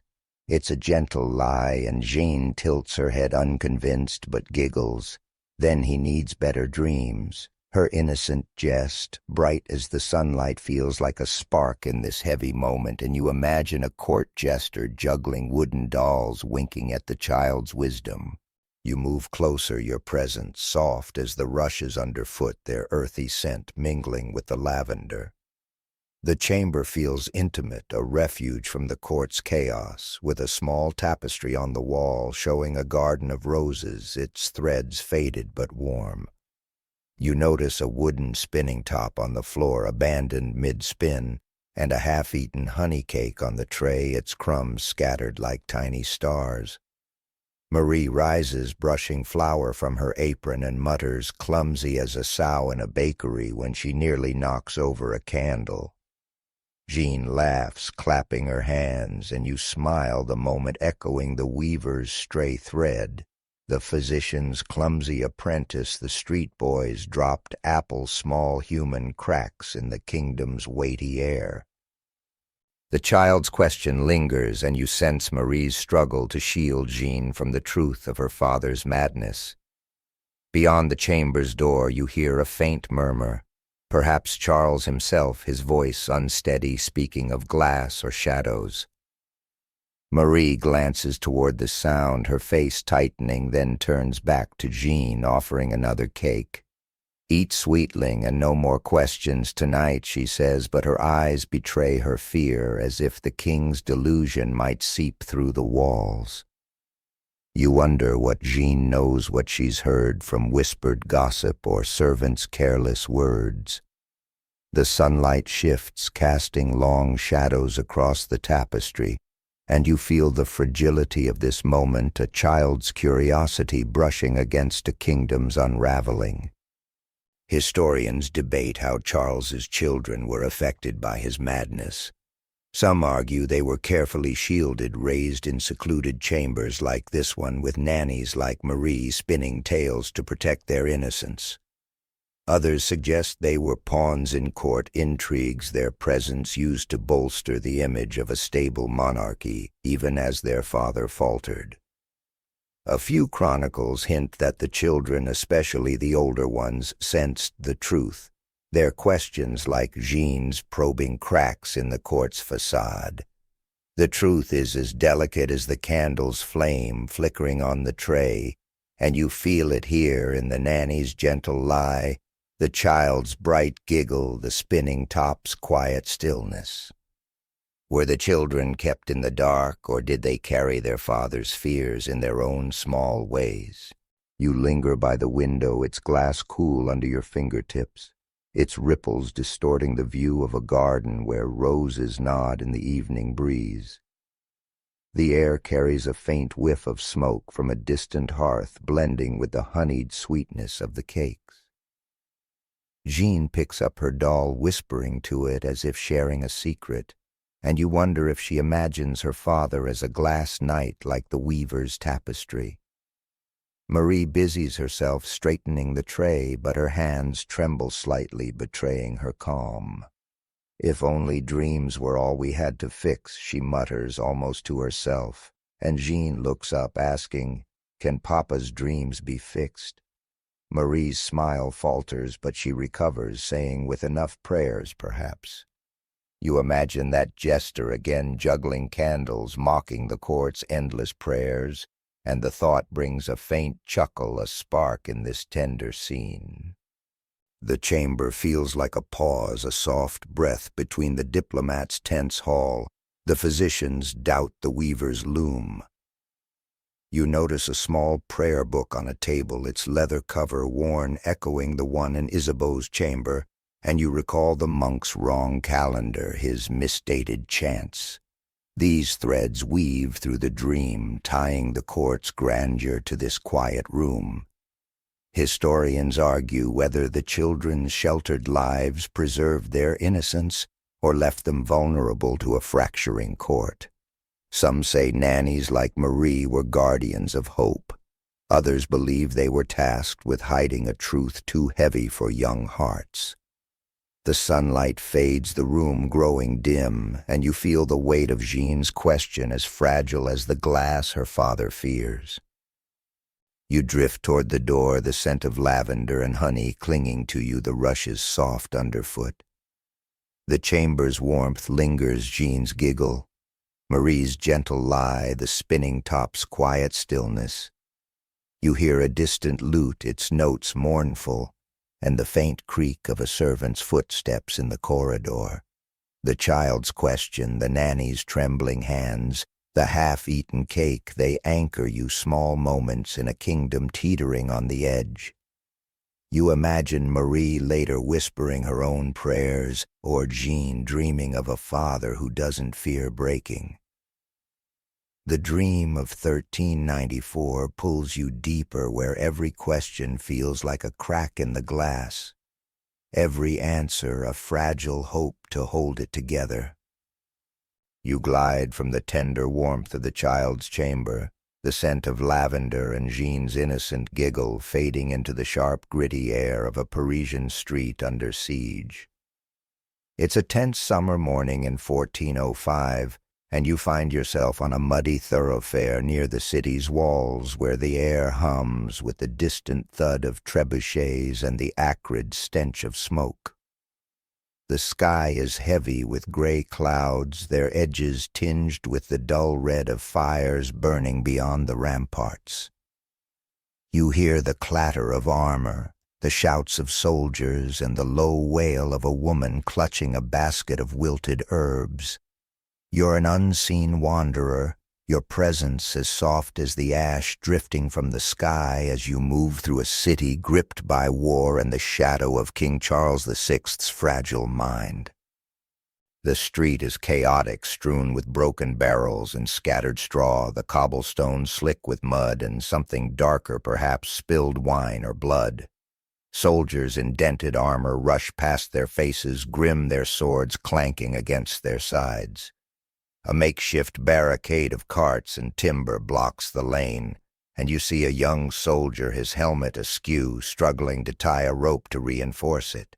He fumbles the rope slipping from his hands and mutters, clumsy as a drunk ox.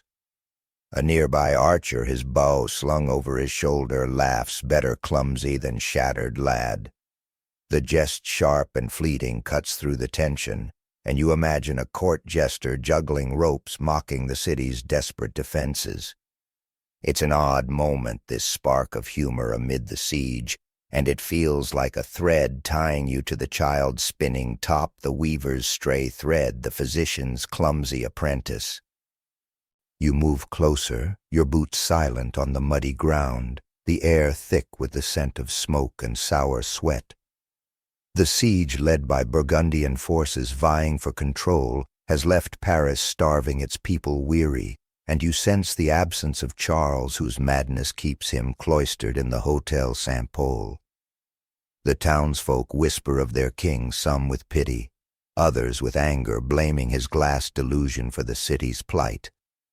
A woman selling bread, her loaves small and hard, mutters to a customer, "If the king's glass, what hope have we of stone?" Her words carry the weight of a city on edge, and you notice a tattered broadsheet nailed to a wall, its ink smudged, proclaiming Charles's divine strength. The lie feels brittle, like the straw crunching underfoot. You pause by a crumbling wall, its stones rough and damp, and hear a soldier raise a wineskin, toasting to a king who won't break. His voice is loud, almost defiant, but his eyes are hollow, and his companion snorts, "To a king who's already cracked." Their ironic toast, slurred with exhaustion, draws a weary laugh from a passing guard, and you smile, picturing that jester again, juggling wineskins to mock the city's fading hope. The siege presses against Paris, its walls trembling under the weight of war, and you feel the absence of Charles, his mind lost in a glass maze while his kingdom fights to survive. Historians debate whether Charles's madness directly fueled France's military failures, like this 1405 siege. Some argue his absence left a void, allowing factions like the Burgundians and Armagnacs to tear the kingdom apart, as seen in chronicles describing a leaderless Paris.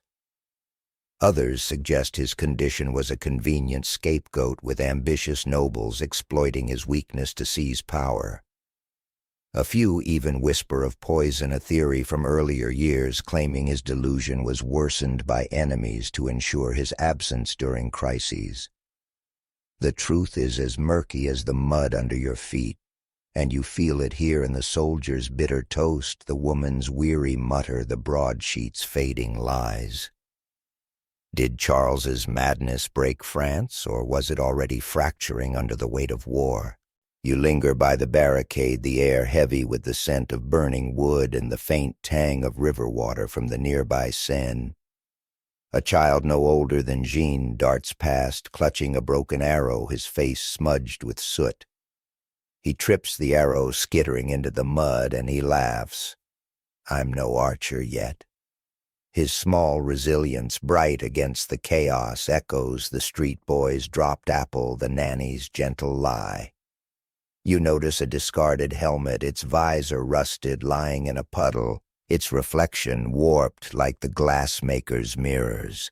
The soldier, still fumbling with his rope, glances at the child and grins. "Keep running, lad, you're tougher than the king." The moment feels grounding, a spark of life in a city under siege.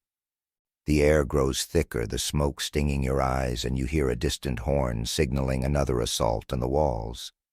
The woman with the herbs drops her basket, muttering, "God save us, or we're all glass now." Her words, half prayer, half despair, carry the city's fear. And you wonder how much the people know of Charles's condition. Do they see him as a victim or a liability? You recall the monk's wrong calendar, the alchemist's glowing crucible, the diplomat's nervous cough, small threads weaving through this dream of 1405. Historians argue whether Charles's absence during the siege emboldened enemies, or if his court secrecy preserved a fragile monarchy. Some say the people's faith in their king crumbled. Others believe they clung to hope as brittle as the broadsheet's promises. You drift toward a narrow alley, the scent of smoke and mud clinging to you, the street's chaos softening as you move away from the barricade. The soldier's ironic toast, the child's broken arrow, the woman's dropped herbs, they linger, small moments anchoring you in this war-torn dream. You hear a faint chant, perhaps the monk's voice still praying with his misdated calendar echoing from a distant church. The siege feels like a mirror of Charles's mind, a kingdom under attack from within and without, every defense as fragile as the glass he fears. You imagine the soldier later laughing over his clumsy rope, or the child dreaming of arrows, not kings. The dream of 1405 pulls you deeper, where every shout, every jest feels like a crack in the city's brittle hope. You drift from the siege-torn streets of Paris, the soldier's ironic toast and the child's broken arrow fading into the cool, hushed air of a private chamber in the Hotel Saint-Paul. It's a misty autumn evening in 1405, and the room is dimly lit by a single candelabrum, its candles casting a trembling glow on the stone walls draped with heavy tapestries of faded hunts and saints. The air carries the scent of beeswax and damp wool, mingled with a faint metallic tang from a silver mirror propped against a table, its surface flawless but forbidden. You're an unseen presence, your steps silent on the rush-strewn floor as you watch King Charles VI confront his fear of melting into glass, a moment as delicate as the mist curling outside the window. Charles stands alone, his velvet robe trailing like a shadow, his golden hair tangled beneath a simple cap.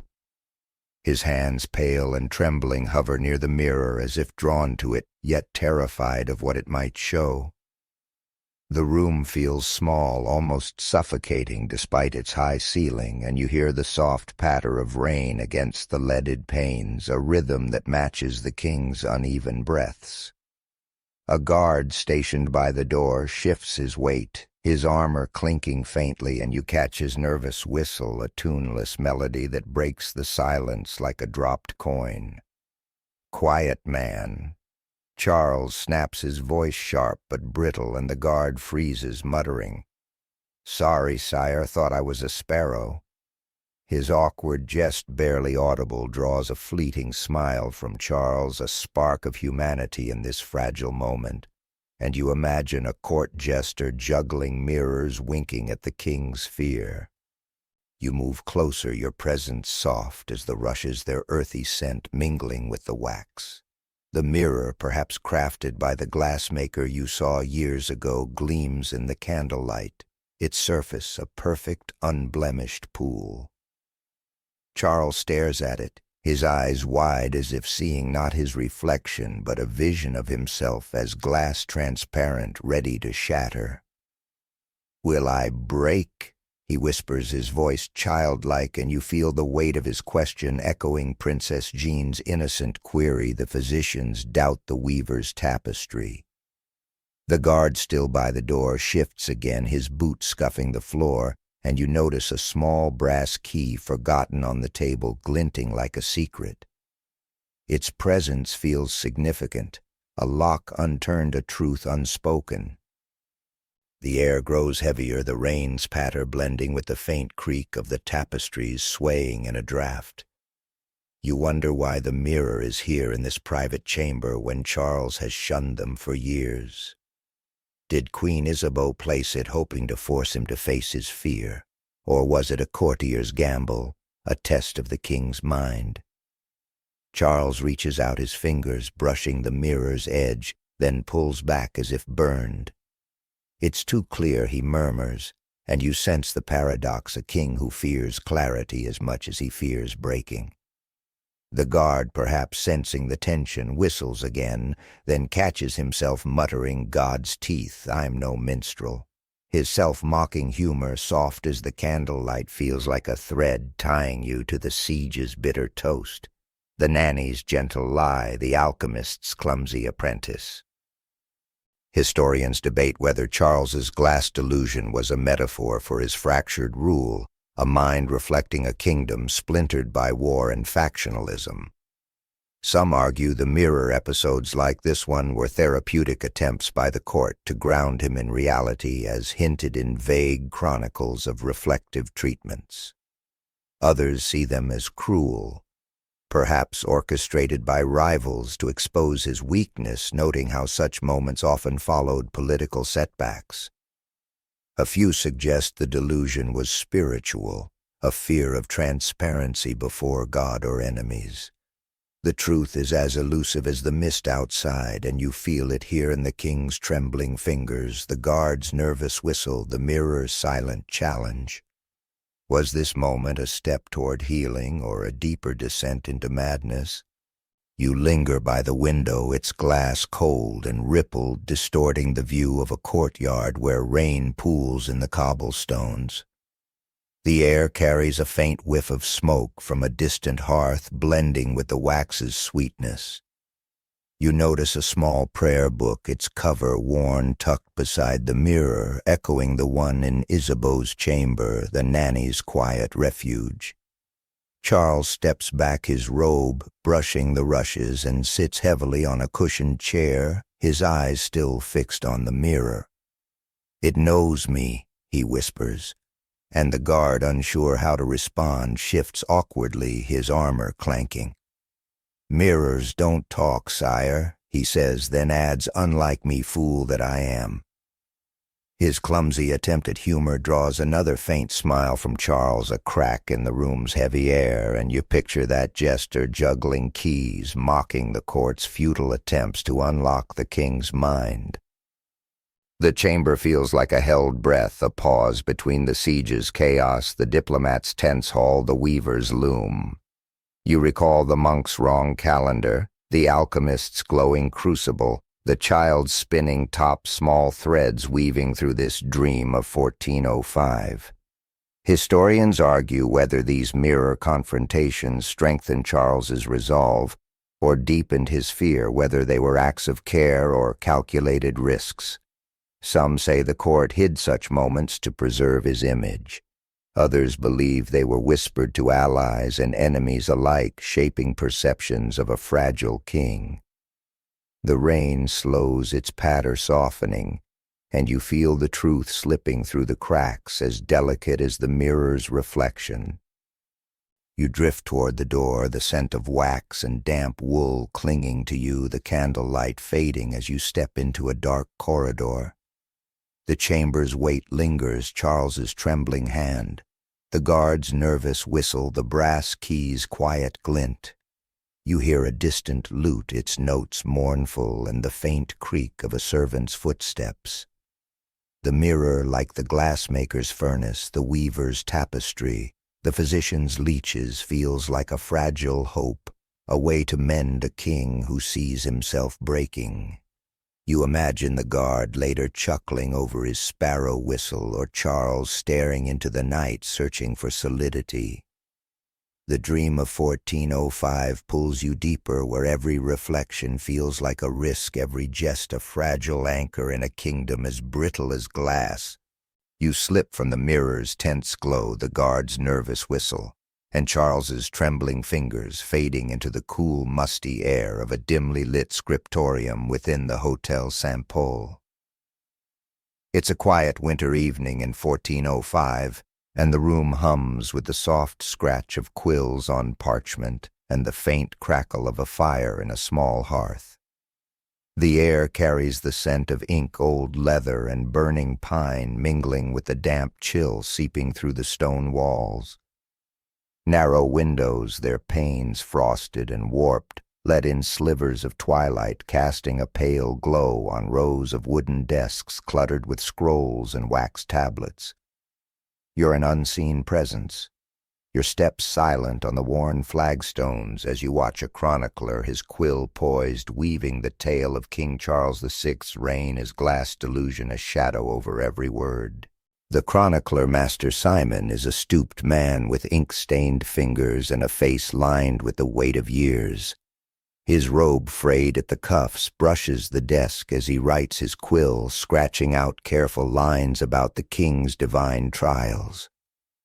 You catch a glimpse of his parchment, the words precise but guarded. His majesty, touched by God's mystery, endures with grace. The phrase feels like a veil hiding the truth of Charles's fear of melting into glass, and you sense Simon's hesitation, his quill pausing as if unsure how to capture a king's unraveling mind.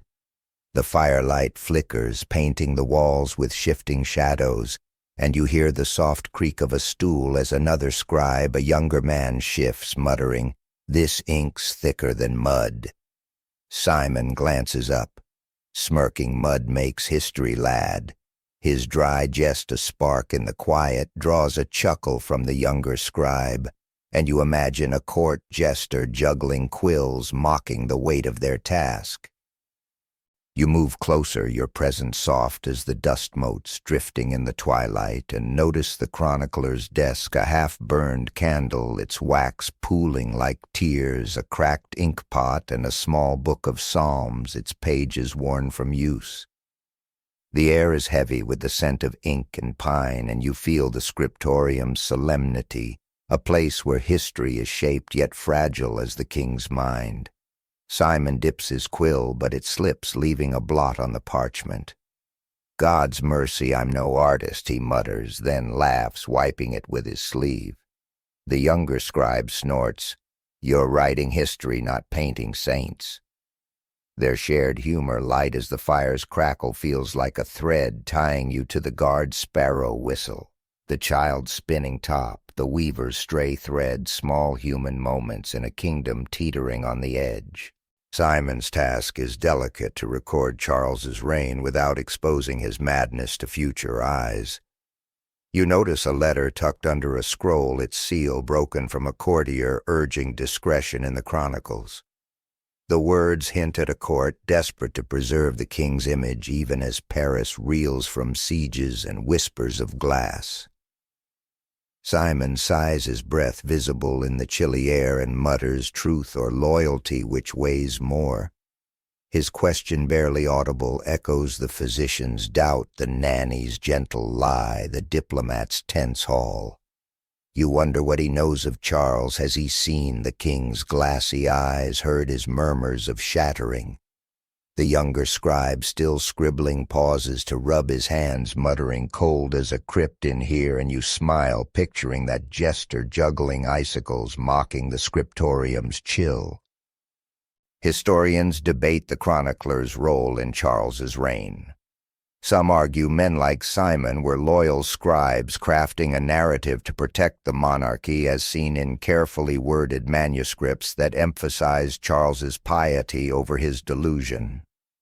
Others suggest they were complicit, burying the truth to curry favor, their omissions shaping a myth of stability. A few propose the chronicles were subversive, with subtle hints like Simon's divine trials mocking the court's facade.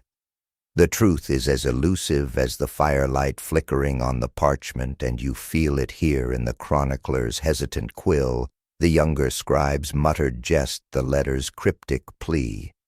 Did Simon write to preserve a king or to hide a kingdom's cracks?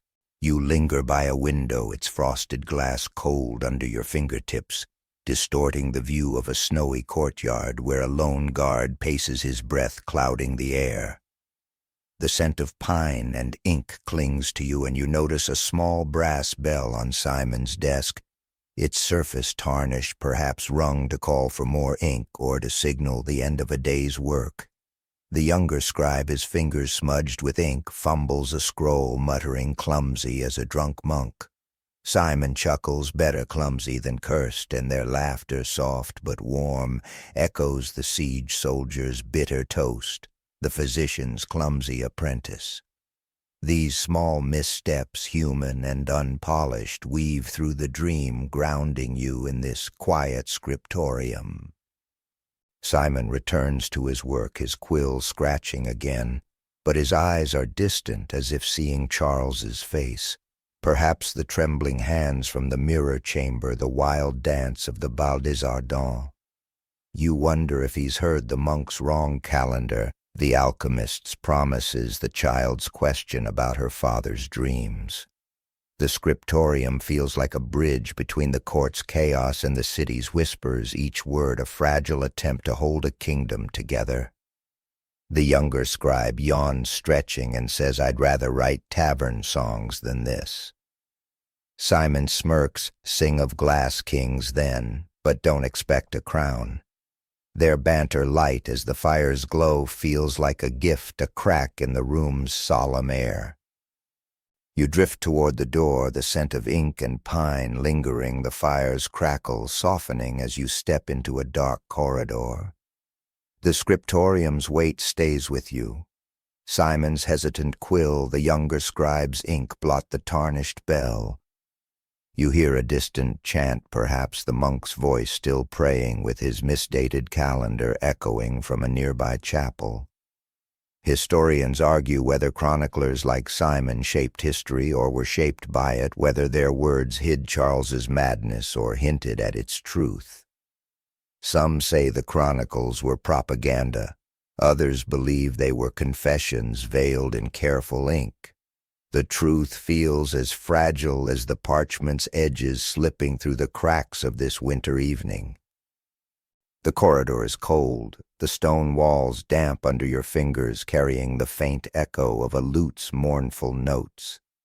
You imagine Simon later chuckling over his ink blot, or the younger scribe dreaming of tavern songs, not kings. The scriptorium, like the mirror chamber, the siege's chaos. The child's quiet room feels like a pause in a kingdom on the edge.